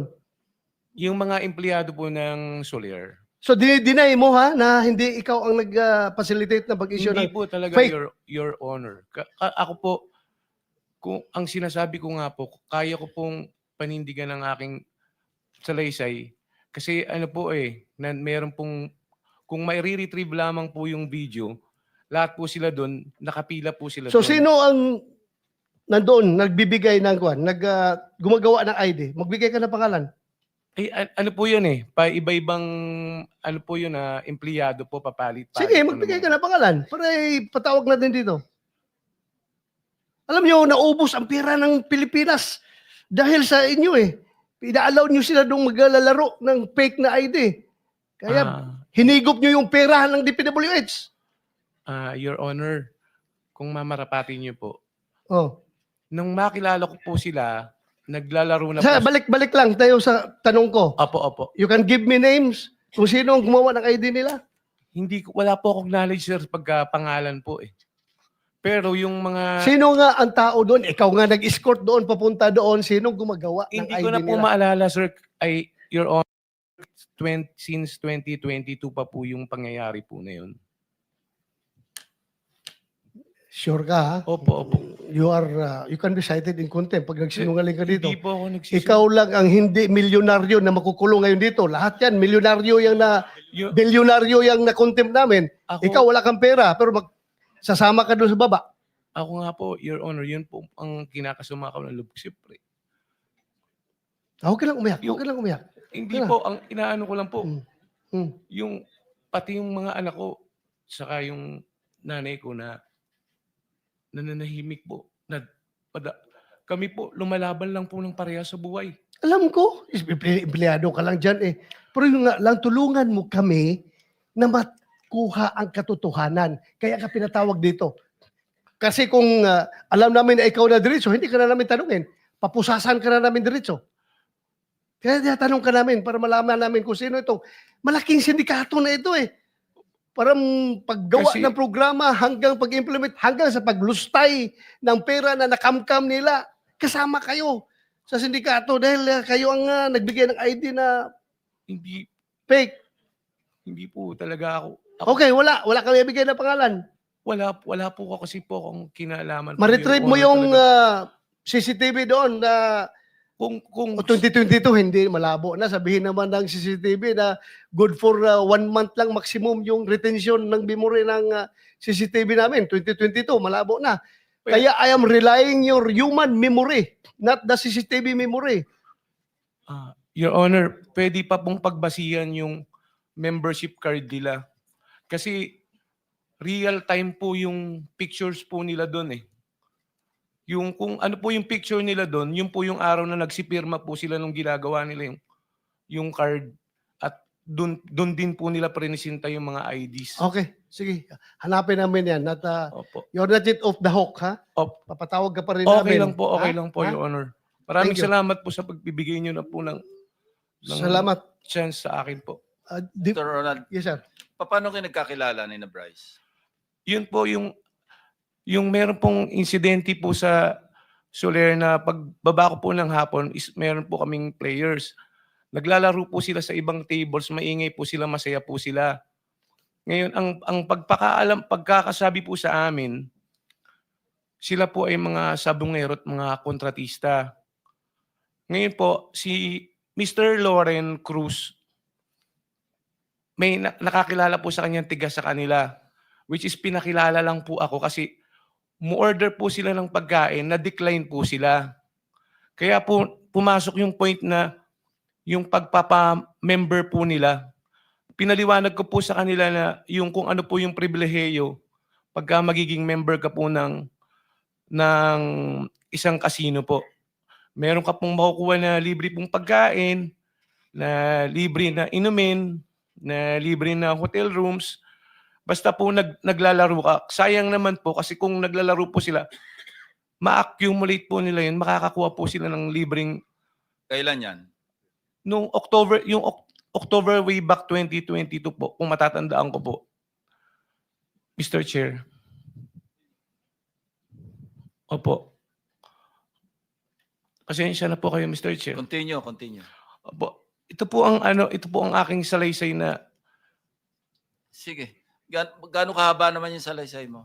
ay ano lang po ito, 3 page lang po. Sige, okay. Po. Kasi Ronald, hindi naman naka-charge sa'yo. Hindi naka-charge sa akin, sir, ha? Sige. Tuloy. ako si Archibald de los Reyes Torregrosa, may hustong gulang Filipino na ninirahan sa 2203 P. Florentino Street, Sampaloc, Manila. Matapos mabatid ang aking mga karapatan sa ilalim ng umiiral na batas at nanunumpa ng maayon sa batas at malayang kusang loob na nagsasalaysay. Ako po ay nagsasalaysay ng buong kusang loob upang klaruin ang aking pangalan at maglahad ng pawang katotohanan lamang base sa aking personal na kaalaman. Sabit mo na lang yan, yung may sustansya na lang pag-usapan natin. Paano kayo nagkakilala, paano umabot sa nag-apply ng membership card. Yung po yung, ito po yung ano. Sige, diretso mo na lang doon kasi alas 12 na. Apo, yung po yung kinikwento ko po sa inyo po, Mr. Chair, kanina po, na kung bakit ko po sila nakilala. Yun po yung kasi pag araw-araw po ako sa casino, alam po namin yung mga bagong mukha din po doon at mga bagong... Tapos na tayo doon. Paano sila nakapag-apply ng membership card? Magkaiba yung membership Apo, card. bumalik po sila po. Sandali. Apo. Magkaiba yung membership card saka yung fake ID. Di ba? Opo. Okay, paliwanag mo yun. Yung membership card po, kasi para po makakuha ka ng membership card is kailangan po ng valid government issued ID. Kailangan po yun para pagkuha niyo po ng card. Which is, pinaliwanag ko po sa kanila. Tapos, nag-decide po sila siguro after 3 to 5 days na bumalik po sila ng casino. Which is, pagdating po nila, in-inform po ako ni Mr. Loren na nandyan na po sila. Kung pwede daw tulungan ko po sila ng pagpa-process po nung mga cards po nila. makikita mo naman po doon po sa CCTV na sinamahan ko po sila doon sa pila. Which is yung mga bagong member din po, pumipila din po. Dala sila mga government-issued ID. Opo, opo. Oh. Sige. Opo, pumipila din po sila. Tapos pagdating po doon sa counter, pag tinawag na po yung pangalan mo, pipirma ka po, tapos pipicturean ka, yun po yung lalabas po doon sa card mo. So apparently, yung mga fake ID na, yung mga fake na pangalan na, yung mga aliases na yung isinabit nila doon. Hindi ko po alam, Your Honor, Hindi nga. sila, Yun ang lumalabas sa kanila. Anong pangalan sa membership card? kung ano Halimbawa, po yung ilagay po nila doon sa lisensya po, or kung ano po yung mga valid issued government IDs Okay. na. So ibig sabihin, wala kang kinalaman doon sa kanilang mga fake ID, yung government issued ID like driver's licenses. Wala kang kinalaman doon kasi pagbalik nila, dala na nila yon. Opo, opo. Thank you. Your Honor. Thank you, Mr. Chair. I would like to go to DBM. Yes, Mr. Chair. Layo, sir. Oh. From casino to DBM. Ako'y nagtataka kung bakit ganito na lang ka powerful si Saldico na siya na ang chairman ng Appropriations Committee ng House at the same time para na rin siyang secretary ng DBM at the same time para na rin siyang secretary ng DPWH. You know why? Kasi dito sa records natin for 2024 only yung unprogrammed appropriations, particularly doon sa SAGIP, strengthening assistance for government infrastructure and social programs, 200 billion plus ang na-release ninyo and 155.8 billion ni-release nyo sa DPWH. Ang program ito Ngayon, sabi ni D. Alcantara, pupunta sa kanya si Saldico, nagsasabi na meron kaming ilalagak sa inyo na pera, na pondo, gumawa ka ng listahan. Tapos, pag gumawa na si Alcantara ng listahan, submit niya kay Saldico. So, ang tanong ngayon from Saldico, ito ba'y sinabit niya kay Secretary Bunuan or diretso na sa inyo?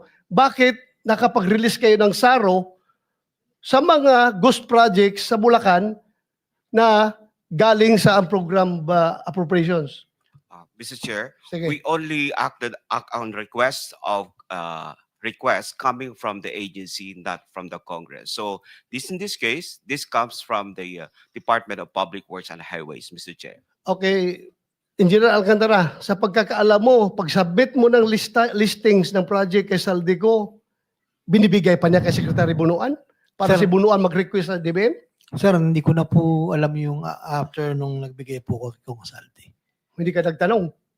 Hindi na po ako nagtanong. Basta sa kanya ko lang po pinapasa by Viber po. Okay, so assuming na ito ay sinasubmit ni Saldico to Secretary Bunuan being the head of, tama ba sabihin ko, head of procuring entity si Secretary Bunuan in this case? No, Mr. Chair, No. he is the head of the agency. Head of agency. Kasi isasubmit niya ito sa inyo in the form of agency budget, Special budget request. Special budget request, Mr. Chair. special budget request. Isasubmit sa inyo. Ngayon, pag nag-certify ang Bureau of Treasury na merong available funds, magbigay ka agad kayo ng SARO para dyan. Correct?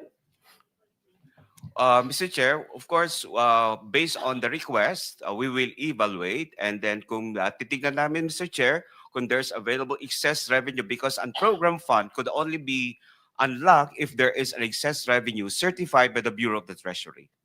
Correct. Oh, so kaya nga ako'y nagtataka. Imposible magawa ito lahat ni Saldico na walang kakunaybans diyan sa loob ng DBM. Mr. Chair, I don't think so Senator na mangyari ito. Bigyan pa ng additional 1 minute or 2 minutes additional? 2 minutes, sir. 2 minutes, sige. 2 minutes. Last, 2 minutes, Sige, sige. Yes, yes, Senator Rin. Nag-interject ka naman sa akin. So ako. Kay Engineer Alcantara, pag nagsasubmit kayo ng project, meron bang feasibility, flood control, feasibility study, detailed engineering, coordination to the local government, isang mahabang listahan, meron bang ganun? Wala po. Just title and amount po. Actually po, nanggagaling po sa mga sections dahil may mga identify na po kaming location, mga karuktong po ng mga nasimula. So walang feasibility study. Meron pong bayan na meron na pong feasibility. Pero yung sinabit nyo sa, yung mga sinasabit nyo sa unprogram, yung mga typical lang. Title and amount lang, Your So Honor. walang feasibility study, walang detailed engineering, kasi Yes, Your buo-buo Honor. siya eh. Title and amount. Yun nga sinasabi namin, Yusek Toledo, these are not shovel-ready projects. Bakit nalabas yung pondo kung hindi siyang shovel-ready projects? Yan ang nanggaling na kay Engineer Alcantara. Mr. Chair, we have a certification also coming from the agency that is ready for implementation based on the forms and even the submission and even our documents will show you. At the same time, Mr. Chair, given that yung under the administrative code, sila po dapat ang may mandato to identify, plan, secure funding for programs, design, construct, or undertake pre-qualification bidding and award of contracts of public works projects. So, mean to say, sila po talaga ang Napakadali lang. mag-identify, Ang Mr. Chair. tanong dito, napakadali lang. Bakit ang bilis ninyo makapag-release ng SARO galing sa program funds? Yun lang ang tanong namin. Anong influence meron si Saldico sa DBM? Bakit kapag siya ang naglagak ng pera, particularly sa first district ng engineering district ng Bulacan, bilis kagad na isyuhan nyo ng SARO? Mr. Chair, we don't know what is the Congressman Saldico as far as the influence niya sa project because that is already Hindi ako by nagtatanong. agency po. Hindi ako nagtatanong ng influence sa project sa inyo, Wala sa po. DBM. Wala Bakit po. approve kagad? Mr. Chair, we only follow what is being Or prescribed by the ganito, guidelines. ganito. Baka hindi ay ikaw nilalapitan. Baka yung boss mo. We don't know that. Ha? I don't know the chair. Ganito lang. Bakit nagwa-wonder ang Pilipino? Bakit ang bilis ninyo makapag-issue ng SARO doon sa mga unprogrammed projects na nagiging ghost projects? Itong tanong talaga eh. Ito ang tanong. Bakit ang bilis ninyo makapag-issue? Sabi nga ni Sinwin, that should be, ang standard nyo is shovel ready. Meaning, pag-issue na ng SARO, pag-implement, tabol kagad, pala kagad, ganon. Oh, ito'y ghost projects. O paano kayo nakakaroon ng shovel ready na ghost ang napuntahan? We don't know Ano about, ito? Mr. Chair, we don't know about the ghost. Kasi ghost project could only be determined once it's not being approved as one.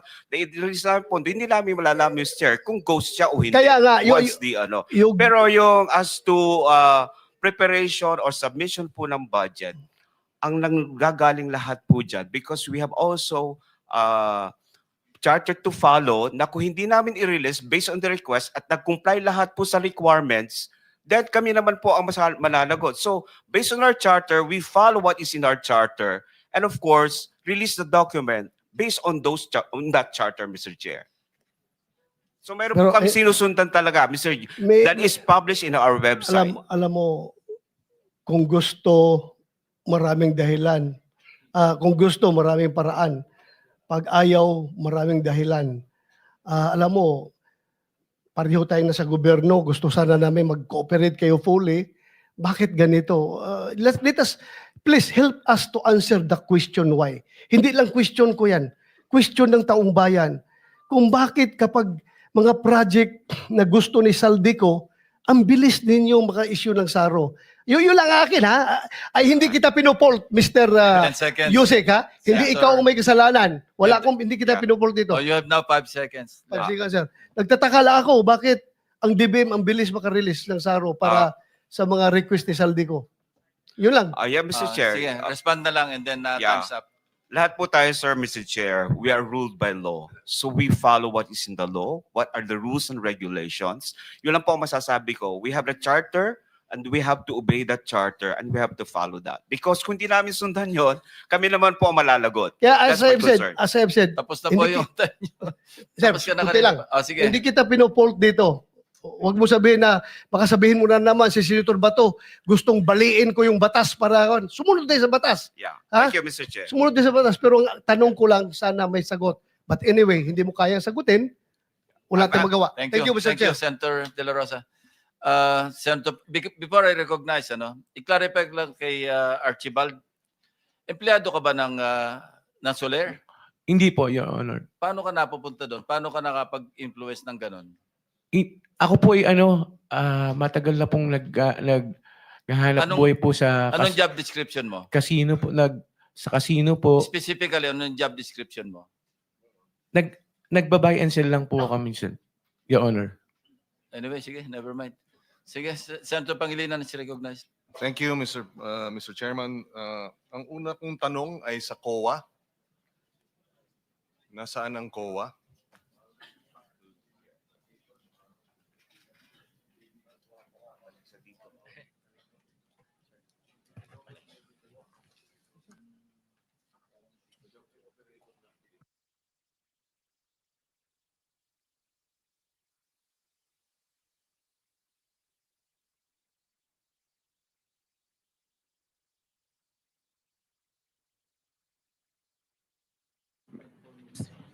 Ms. Sunico, you are from the COA? For Your Honor. Yes. Si Commissioner Lipana, is he in the Philippines? As far as we know po, sir, naka-sick leave po siya. Ang balita po namin nasa Singapore po. Okay. Is he under investigation by the COA Sir, right now after all the allegations and the revelation and the testimonies? Sir, clarify ko po kung ano pong gusto nyong sabihin sa investigation.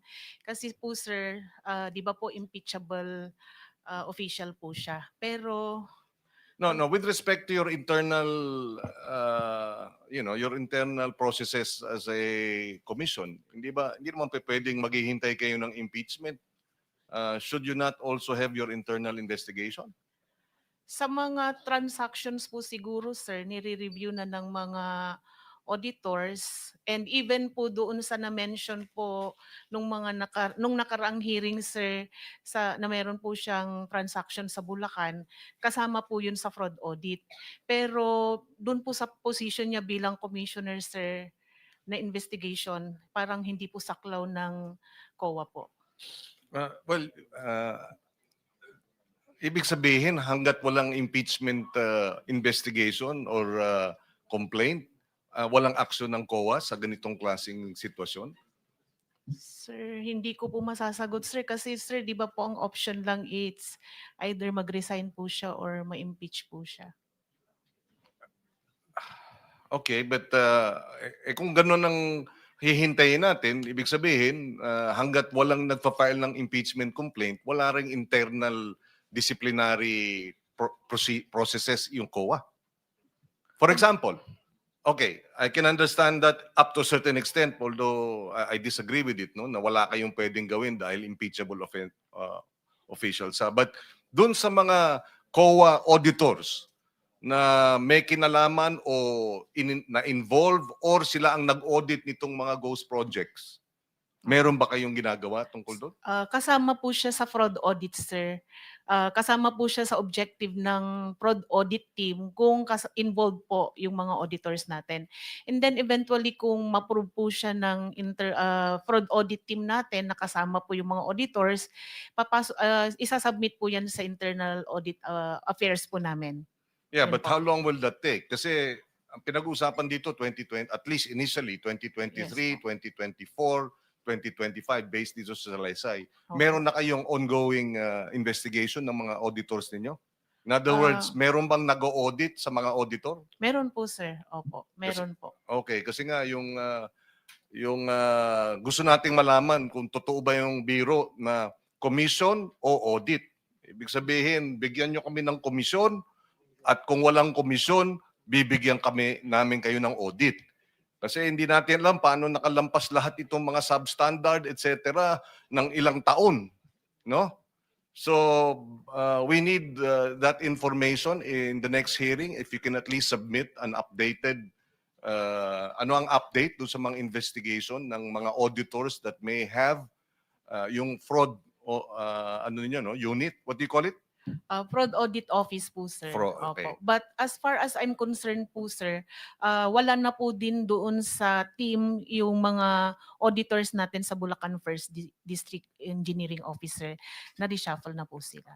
Opo. Bakit naman reshuffle? Baka mamaya kung saan mo sila dalhin, doon naman sila gagawa ng kanilang kalokohan, hindi ba? Hindi po, sir.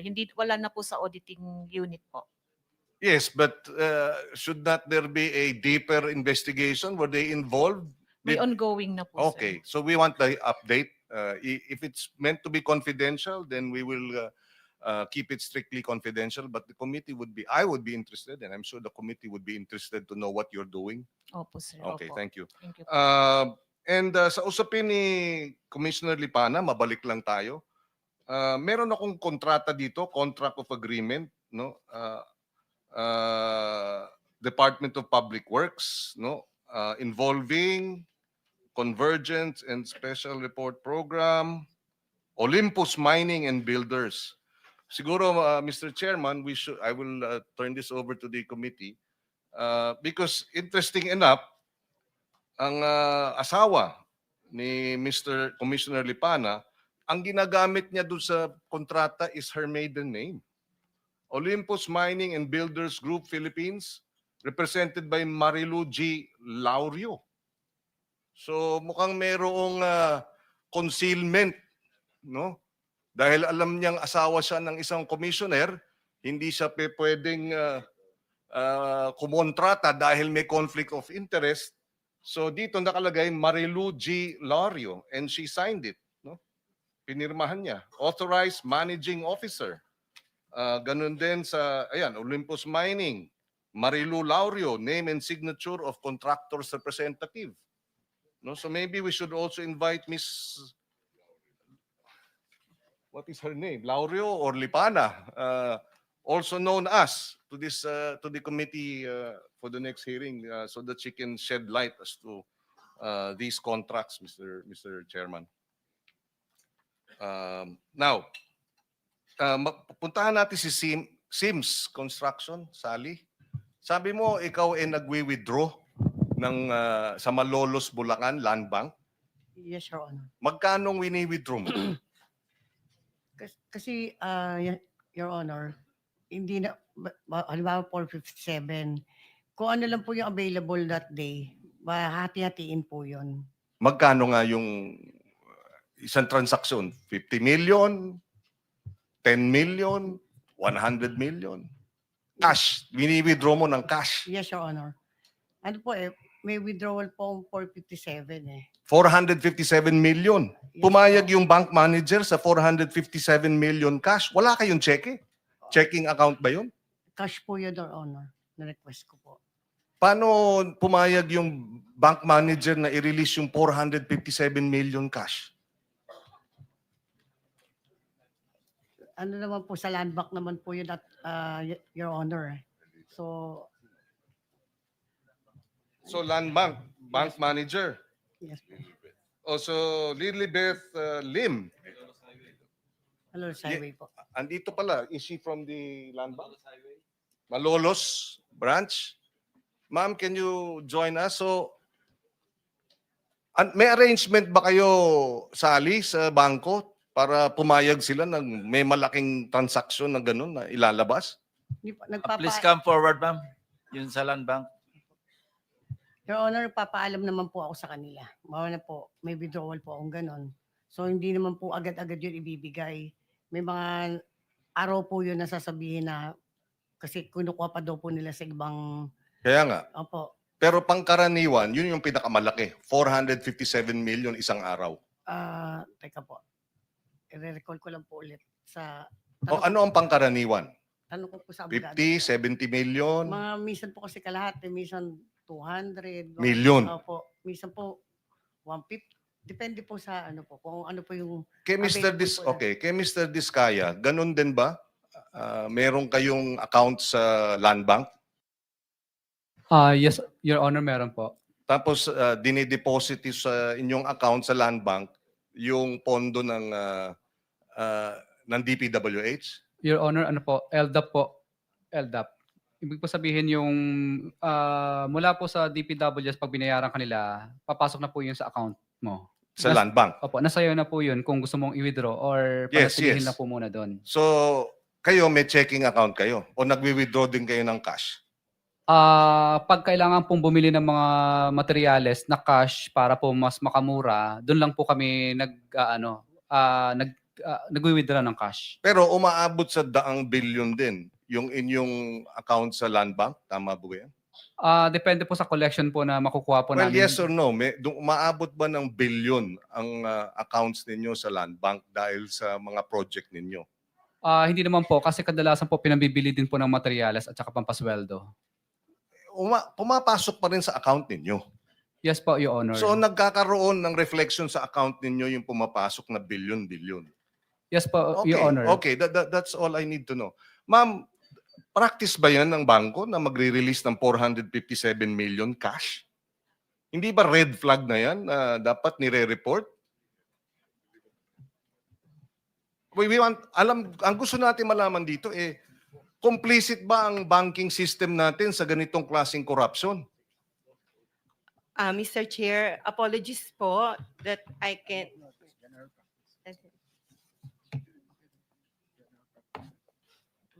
Kindly stand up, ma'am, so you can administer your oath. Do you swear or affirm to tell the truth, the whole truth, and nothing but the truth in this proceeding? Yes po. Thank you. You may take your seat. Please proceed.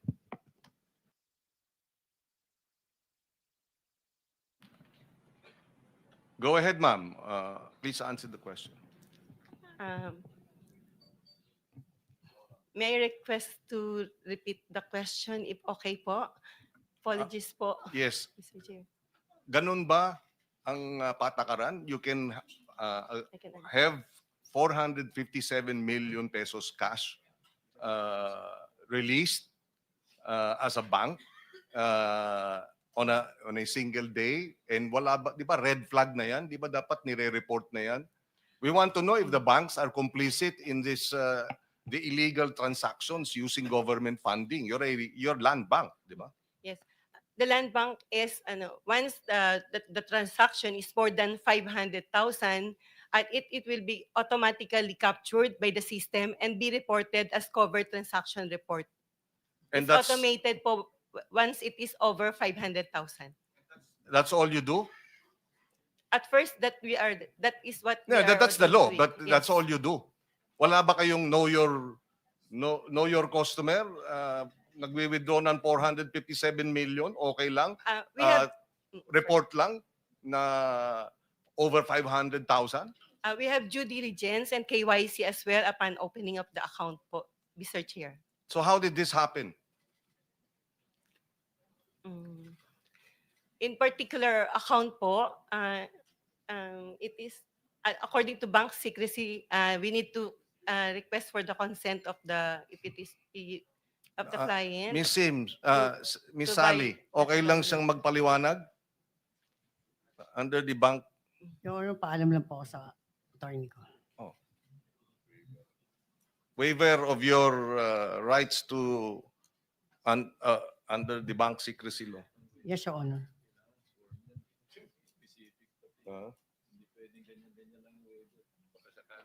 Well, anyway, so you're amenable. Go ahead, ma'am. Yes, we have a copy of the of the waiver that we can let her sign first now Okay. so that I can answer. Yes, so can you have that done? Well, while we're waiting for that, what we want to find out is paano nangyayari na 100 milyon, kalahating bilyong piso, parang pikit mata ang ating banking Senator system. Pangilinan, for the information of the body, meron tayong kopya ng lahat ng ledgers ni Sims, ano? Ito, yung binabanggit yung 457 million, 2 araw po ito eh. natigpo 457 million, March 24, 2025, yung isang withdrawal, total in one day, July 3, 2025. Ito yung sinasabi ni Ms. Santos, parehong delivered do sa office ni Engineer Bryce Erickson Hernandez. Marami po rito, ibibigyan ko kayo ng kopya. Yes, thank At, you. i-reproduce natin. Marami po, merong withdrawal na 180 million, may withdrawal na 141 million, withdrawal na 299 million, withdrawal na 65 million. Yes. Puro isang araw ito. Tsaka puro cash. Puro cash ito, cash. Bakit hindi cheque? O manager's check? Bakit walang patakaran ang bangko na, teka muna, kasi pag may cheque, mayroon ding paper trail. Kaya cash. Kaya 500 million cash sa loob ng 2 araw. Hindi napapansin ng ating government bank pa ho ito.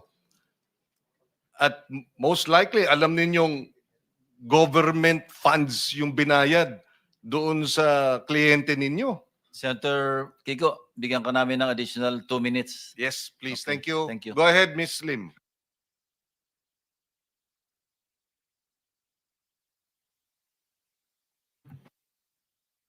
Mr. Chair, since we already have the signed consent of Ma'am Sally Santos, can I explain the process flow? Because before it came through her account, will it be all right po? Okay. The process is since Ma'am Sally Santos is recognized by the DPWH as their contractor and listed in their list of creditors. Then the process flow is the funds. Okay, although everyone knew it, that it came from the notice of cash allocation from the Department of Budget and Management. Then it goes to Land Bank, to the DPWH central office account. Then my head office na maintained with South Harbor. Then the South Harbor DPWH will issue a notice of cash allocation intended for the DPWH Bulacan First Engineering District Office. So upon receipt of the Bulacan First District Office, they will issue an advice of checks issued and canceled. So that advice of checks issued and canceled coming from them with the regulation of the Bureau of Treasury for the 24 hours period before they can withdraw it or before they can credit it to the respective accounts of the contractors. So after the 24 hours, the following day, they will issue the list of due and demandable accounts payable, advice to debit accounts, that is the LDDAP ADA. They will send us that ADA and then Land Bank will process it through the financial system. Then upon uploading, it will automatically credited to the different accounts, a passbook account of the different contractors. So once we receive that different accounts, that it will credit the account of intended for Ma'am Sally Santos. And that amount that she withdraw is not necessarily a one-time credit. It's on different LDDAP number po. So then yung sabi niyo nag-pile up, that's it po. Yes, but you didn't explain, is that standard? You can withdraw 500 million pesos in 2 days? Actually, as manager, we try to market the account for as long as they did not need it right away, so they can still maintain it with Land Bank. Then that amount that it maintained for days before the account of Ma'am Sally called us and requested for a withdrawal. Yes. Then pero- upon receipt, upon knowing of her withdrawal, right away we informed her that we need to source fund for that we cannot automatically Kaya have nga that 2 account. days. Not only 2 days, it took for that particular No, account. this transaction was 2 Two. days. Based Yeah. on the 2 araw to put together Ay, yung 457 million. Yes, your honor. So hindi kayo nagtaka? Bakit cash? Bakit 457 million? At bakit 2 araw? Your honor, hindi po ako kasi magtataka or mag-iisip ng negative since the funding is coming from the government and the DPWH and knowing it's for the project. So hindi po ako talaga nagtaka po. Hindi ba common sense lang na 200 million cash for the project? Paano? Meron bang nagbabayad ng cash? Ano yun? Di ba dapat cheque? Actually po, yung list of creditors is a passbook account. And yun po yung nire-report po nila. Then they have their The principle behind yung 500,000 suspicious transactions is because, suspicious transactions. Kumbaga, so hindi suspicious transaction yung kalahating bilyon, 2 araw nilabas? Cash? Your Honor, to be honest, kasi hindi ko po, I am not an engineer or you support every project, hindi ko po alam kung ano po yung project na yun or whatever, since it's a deposit account, yung depositor na po talaga yung nakakaalam. It's or hard. Well, anyway, as bank manager, it's hard to believe na hindi katakataka na sa loob ng 2 araw, yung pondo ng gobyerno pwedeng ilabas ng kalahating bilyong piso na basta-basta.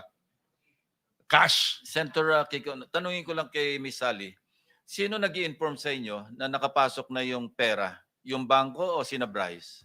Si Engineer Bryce po. Sasabihan ka na nandyan na, Yes. na-credit na sa account mo Yes yung po. 457 million. Yes po. Yes po. So, sino nagbibigay sa instruction na withdraw mo? Si Engineer Bryce po. Siya rin. Yes po, Your Honor. Siya rin na magbibigay instruction na dalhin mo. sa Yes, kanya. Your Honor. Thank you. Ma'am, did you file a suspicious transaction report before the AMLAC? yes po, for that particular account. Can we request for a copy? Anyway, there is already a waiver. Mr. Chair, may I be recognized? Yes. Kindly introduce yourself. Muna. Rafael Yap po of Land Bank Philippines. Yeah. They must have. May we request that he be sworn? Do you swear or affirm to tell the truth, the whole truth, and nothing but the truth in this proceeding? I do. Please proceed. Mr. Chair, we'd just like to raise that the under the AMLA, suspicious or covered transaction reports are considered confidential. So we cannot answer or divulge any such information concerning that. With the indulgence Yes, of yes. Senator, are you saying pag ganito kalaki, hindi nyo kailangang i-report sa AMLAC? No, no, Mr. Chair. It's just that we cannot divulge to Even to AMLAC, you cannot?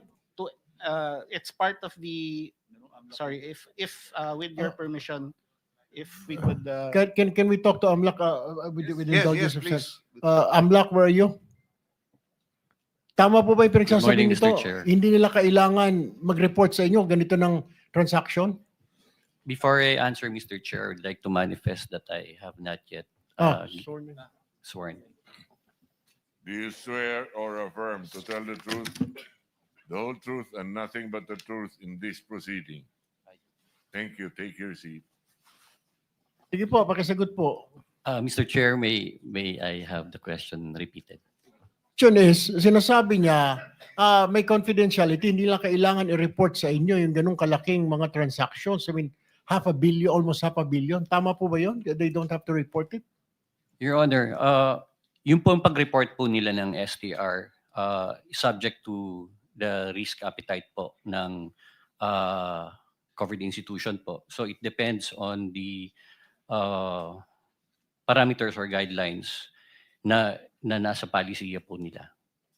Sir, paki-simplify kasi marami yung nakikinig sa atin. Yun po, hindi natin maintindihan. Yung layman term lang po, layman's term na gamitin po ninyo. Pwede ba, ang tanong ko po, pwede pa na hindi po nila i-report ng bangko halos kalahating bilyon na. Meron pong illegal na po na nangyayari. Mr. Chair, I'm sorry, Sen. Well, that's my own question. That's my only question. Yes po. Yung pong transaction po kasi, kung beyond the threshold amount po, automatic po, yung 500,000 pesos po, automatic po nire-report po yan as a CTR.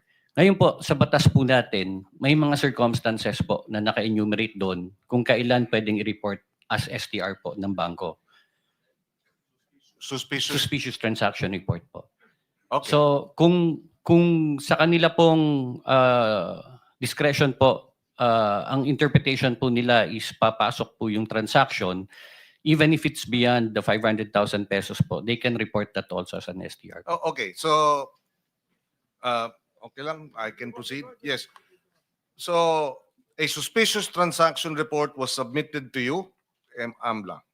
Of course, that suspicious transaction report now, they're saying, is they cannot divulge the contents of that report, right? Because the law says so. Tama ba, Mr. AMLA? Mr. Chair, for us to be able to answer it specifically, may we ask for an executive session? Your Okay, we will do that later. But anyway, because nga it's confidential. Now, my question is, Senator Kiko, you have 24 seconds. yes, ah. aren't you buried with all these reports that you're not able to act on it?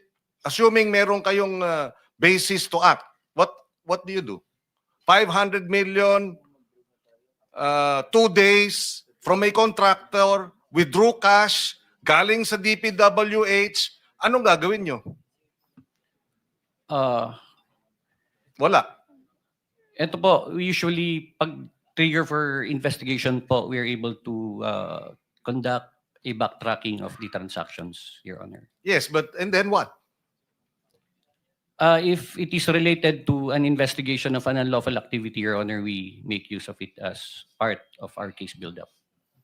But you can't freeze it there and then. Hindi po, Mr. Chair. Chair, isang Thank you, interjection Senator, lang, Chair, Kiko. kung isa lang. So Yes. kulang ang batas.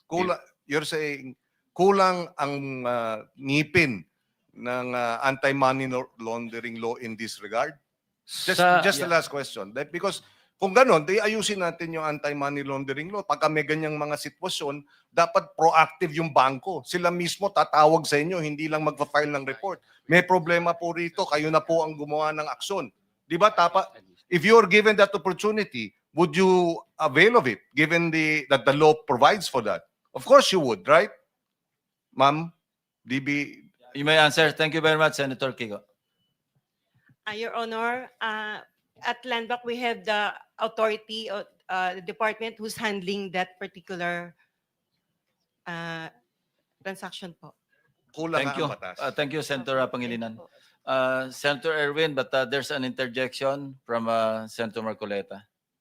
Salamat, Mr. Chair. Nalito lang po kasi ako dahil nga tama naman po yung tinatanong ni Senator Kiko.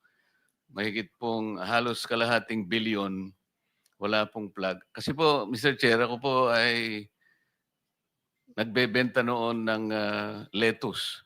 So, sabi kasi nung bibili sa akin, pinakamadali mag-deposit, mag-ano ka na lang ng account sa bank para deposit ko na. Sabi ko, kukunti naman yan. Para madali po, sabi niya. Sinubukan ko pong mag-deposit sa Metrobank na malapit sa amin. Siyempre po, yung parang marginal deposit, mga 10,000 pesos lang naman. Nireject po ako ng bangko sapagkat congressman po ako. Noon po ito. Meron po kayong acronym na 3-letter word, parang potential. PEP, Politically Exposed Persons. Ayan, ganun. Bakit po 10,000 lang pong ino-open kong account? Dahil congressman ako, kinakailangan po akong imbestigahan. Ito po, halos kalating bilyon, hindi ko po maintindihan. Nasabi ko lang po, Mr. Chair. Salamat po. Thank you, Senator Erwin, and then we'll go on break. No? We'll come back at 2 p.m. So, Two questions lang po, Mr. Chair. Kasi para po doon sa AMLAC, isa pong policy gap. Would you agree with me, sir, na isa pong policy gap ito na hindi pala uniform ang policy ng banks on how to treat transactions? Hindi pare-pareho? So, pag suspicious, hindi po? Parang normal yun dahil sa kuan sila? Yung circumstances, Your Honor, it is enumerated po, naka-enumerate po sa batas yan. So, ang interpretation po would be with the AML unit po nung covered person. So, kailangan pong baguhin po yan, yung policy po na yan. Kasi something's wrong. Will you agree? Kasi nagagamit po eh. Never mind po, sagutin niyo lang po yan mamaya-maya po. Dito po na tayo kay Sir Orly Regala Gutesa. Sir Orly, itong katabi mo, mga driver ito eh. Si Balatbat, si Santiago, nagdi-deliver. Itong si Balatbat, nakapag-deliver na raw kay Saldi ko. Nakita mo ba ito? Magkakilala ba kayo niyan? No, Your Honor. Hindi pa kayo nakakilala niyan? Yes, Your Honor. Mr. Balatbat, hindi mo na mamumukaan si Sir Orly, security po ni Saldi ko? Hindi po, Your Honor. Hindi mo rin kilala? Hindi po. All right. Sir, I have, Mr. Chair, with your indulgence, I just have two quick question. Anong trabaho ninyo, sir? Security? Bago po kayo nag-security, anong trabaho ninyo sa Philippine Marine? Sa infantry, artillery, ano sa po kayo? Dati po sa intelligence po ako sa Marine Corps. Intelligence. Tapos diretso na po kay Saldico o meron pa kayong VIP muna na daanan? Dati po galing ako sa Coca-Cola. Naging consultant po ako sa Coca-Cola. Tapos po, kay Saldico na? Opo. Nag-resign po ako sa Coca-Cola. Di napunta po ako sa kay Saldico, sir. Kay Saldico na po. Yun po yung unang politiko ninyo. Yes, Your Honor. Alright. Sir, tanong ko lamang po, okay. Diba, mabigat po yung inyong nag-deliver po kayo kay Speaker Martin Romualdez. Could you name kung sino po mag-deliver? Siyempre po, kailangan nyo i-confirm na na-deliver na po, boss, yung pera. Kay, siyempre, i-confirm mo kay Saldico, na-deliver na po sa bahay ni Speaker. Sino po mga dinideliveran nyo? Alam nyo ba ang pangalan? Sa dami po ng pera na yon. Sa pagkakaalam ko po, wala po kaming direct contact doon sa receiver. Kasi ang may direct lang contact doon, Your Honor, is si Paul or kaya si Mark. Si Paul or si Mark? Yes, Your Honor. Kasama ninyo, si Paul or si Mark, mag-deliver ng pera? Yes, Your Honor. Kay Speaker? Yes, Your Saan Honor. bahay po ito? Sa? Doon sa 42 Forbes, Your Honor. 42 Forbes. Okay. Alright. Ilang beses po kayo mag-deliver doon sa 42 Forbes na sinasabi ninyo? Bakit po nilaman na bahay po ni Speaker yun? Sino po nagsabi? Based doon po sa pa-deliver ng i-deliver sa bahay ni Speaker. Sino nakakaalam? Si Paul at saka si Mark? Yes, Your Honor. So, dinadala po kayo doon sa bahay Yes, ni Your Speaker? Yes, Okay. Your Honor. Ilang beses po kayo nag-deliver ng pera po doon? Simula po nung pag-start ko doon is ang actual ko pong deliver is 3 beses, Your Honor. 3 beses? Yes, Your Honor. Sa isang delivery, ilang maleta po ang dinideliver niyo doon sa 42 Forbes? Yung sa 42 Forbes, sir, Your Honor, yung sa nakuha naming 46 doon sa Bali noon, inakyat mo na yun sa bahay nila sa Horizon. Din nung ibinaba yung 46, naging 35 na lang yung box na naibaba. Dinala saan? Doon sa 42 Forbes na, Your Honor. Kay, sa bahay mo ni Speaker? Yes, Your Honor. Ilang beses kayo nag-deliver doon? Misan lang? Ilan? Ako, during that time, 3 beses sa akin, pero based doon sa group chat namin is, kasi namomonitor ko po yung group chat ng movement ng duty ng basura. Is 3 times a week, most likely, lalo na pag December. Pare-pareho ba yun? Kung ilang maleta na deliver mo, ganun din yung ibang grupo na halaga o na amount ng maleta, equivalent na maleta? No, Your Honor, hindi ko na sila mamonitor kung ilan yung maleta na idinideliver. Pero 3 times a week ang delivery doon sa 42 Forbes. Most likely, Your Honor. Sinasabi mo ng bahay ni Speaker. Yes, Your Honor. Gaano katagal po ito? Ilang buwan po ito na 3 times a week, 3 times a week? Ilang buwan po ito? Nung time ko po, from December po yun, December eh. Hanggang nandoon po ako noon. Ganun yung kailan po yon? Kailan ba kayo malis? August 5 lang po. January, February, March, April, May, June, July, August. 8 buwan. Hindi po ako sure sa kung yung mga other month is Pero 3 times a week, ha? Yes, Your Honor. 3 times a week. Okay. Mr. Chair, my last question now with Engineer Bryce. Engineer Bryce, may pinag-ngangalandakan si Attorney Porto na maraming senador ang sasabit dito. Pero ngayon, hindi mo pinapatutuan. Does this mean na fake news po yung sinabi? Mukhang fake news ang binigay ni Attorney Porto ng iyong attorney sa media. Kasi sabi niya po, 6 daw eh. Marami pang mga senador. Misunderstanding po yun, Your Honor, kasi dun nga po sa computer ko, congressman po yun nandun. Congressman, hindi senador. Opo, Your So, Honor. sinasabi mo ngayon, hindi naman yung 6 na puro mga senador yon. Hindi po totoo, Your So, Honor. fake news po yon. Kaya mag-usap po kayong attorney, mamaya po ako mag-usap kayo. Sabi Yes, mo, ayusin yes po po. kasi hindi po maganda tignan at hindi rin maganda pakinggan na 6. Ang mga tao ngayon nagtatanong, sino ba yung 6 na yan? Sino ba yung mga kulang pa na yan? And I think that is unfair. Can you please inform your lawyer? Ano po? Nalinawin niya po kung congressman, di congressman po. Ano po? Kung meron siyang alam. Doon pa sa computer mo, mabilisan na lamang po. Nabanggit po ba ang Speaker Romualdez doon at saka Saldico? Kung Zaldi ba meron? Kung Saldi sa computer mo. Wala pong nabanggit Opo. doon na Speaker Romualdez. Wala po, Your Honor. Mr. Chair, that's all for now. I'll reserve some of my questions later.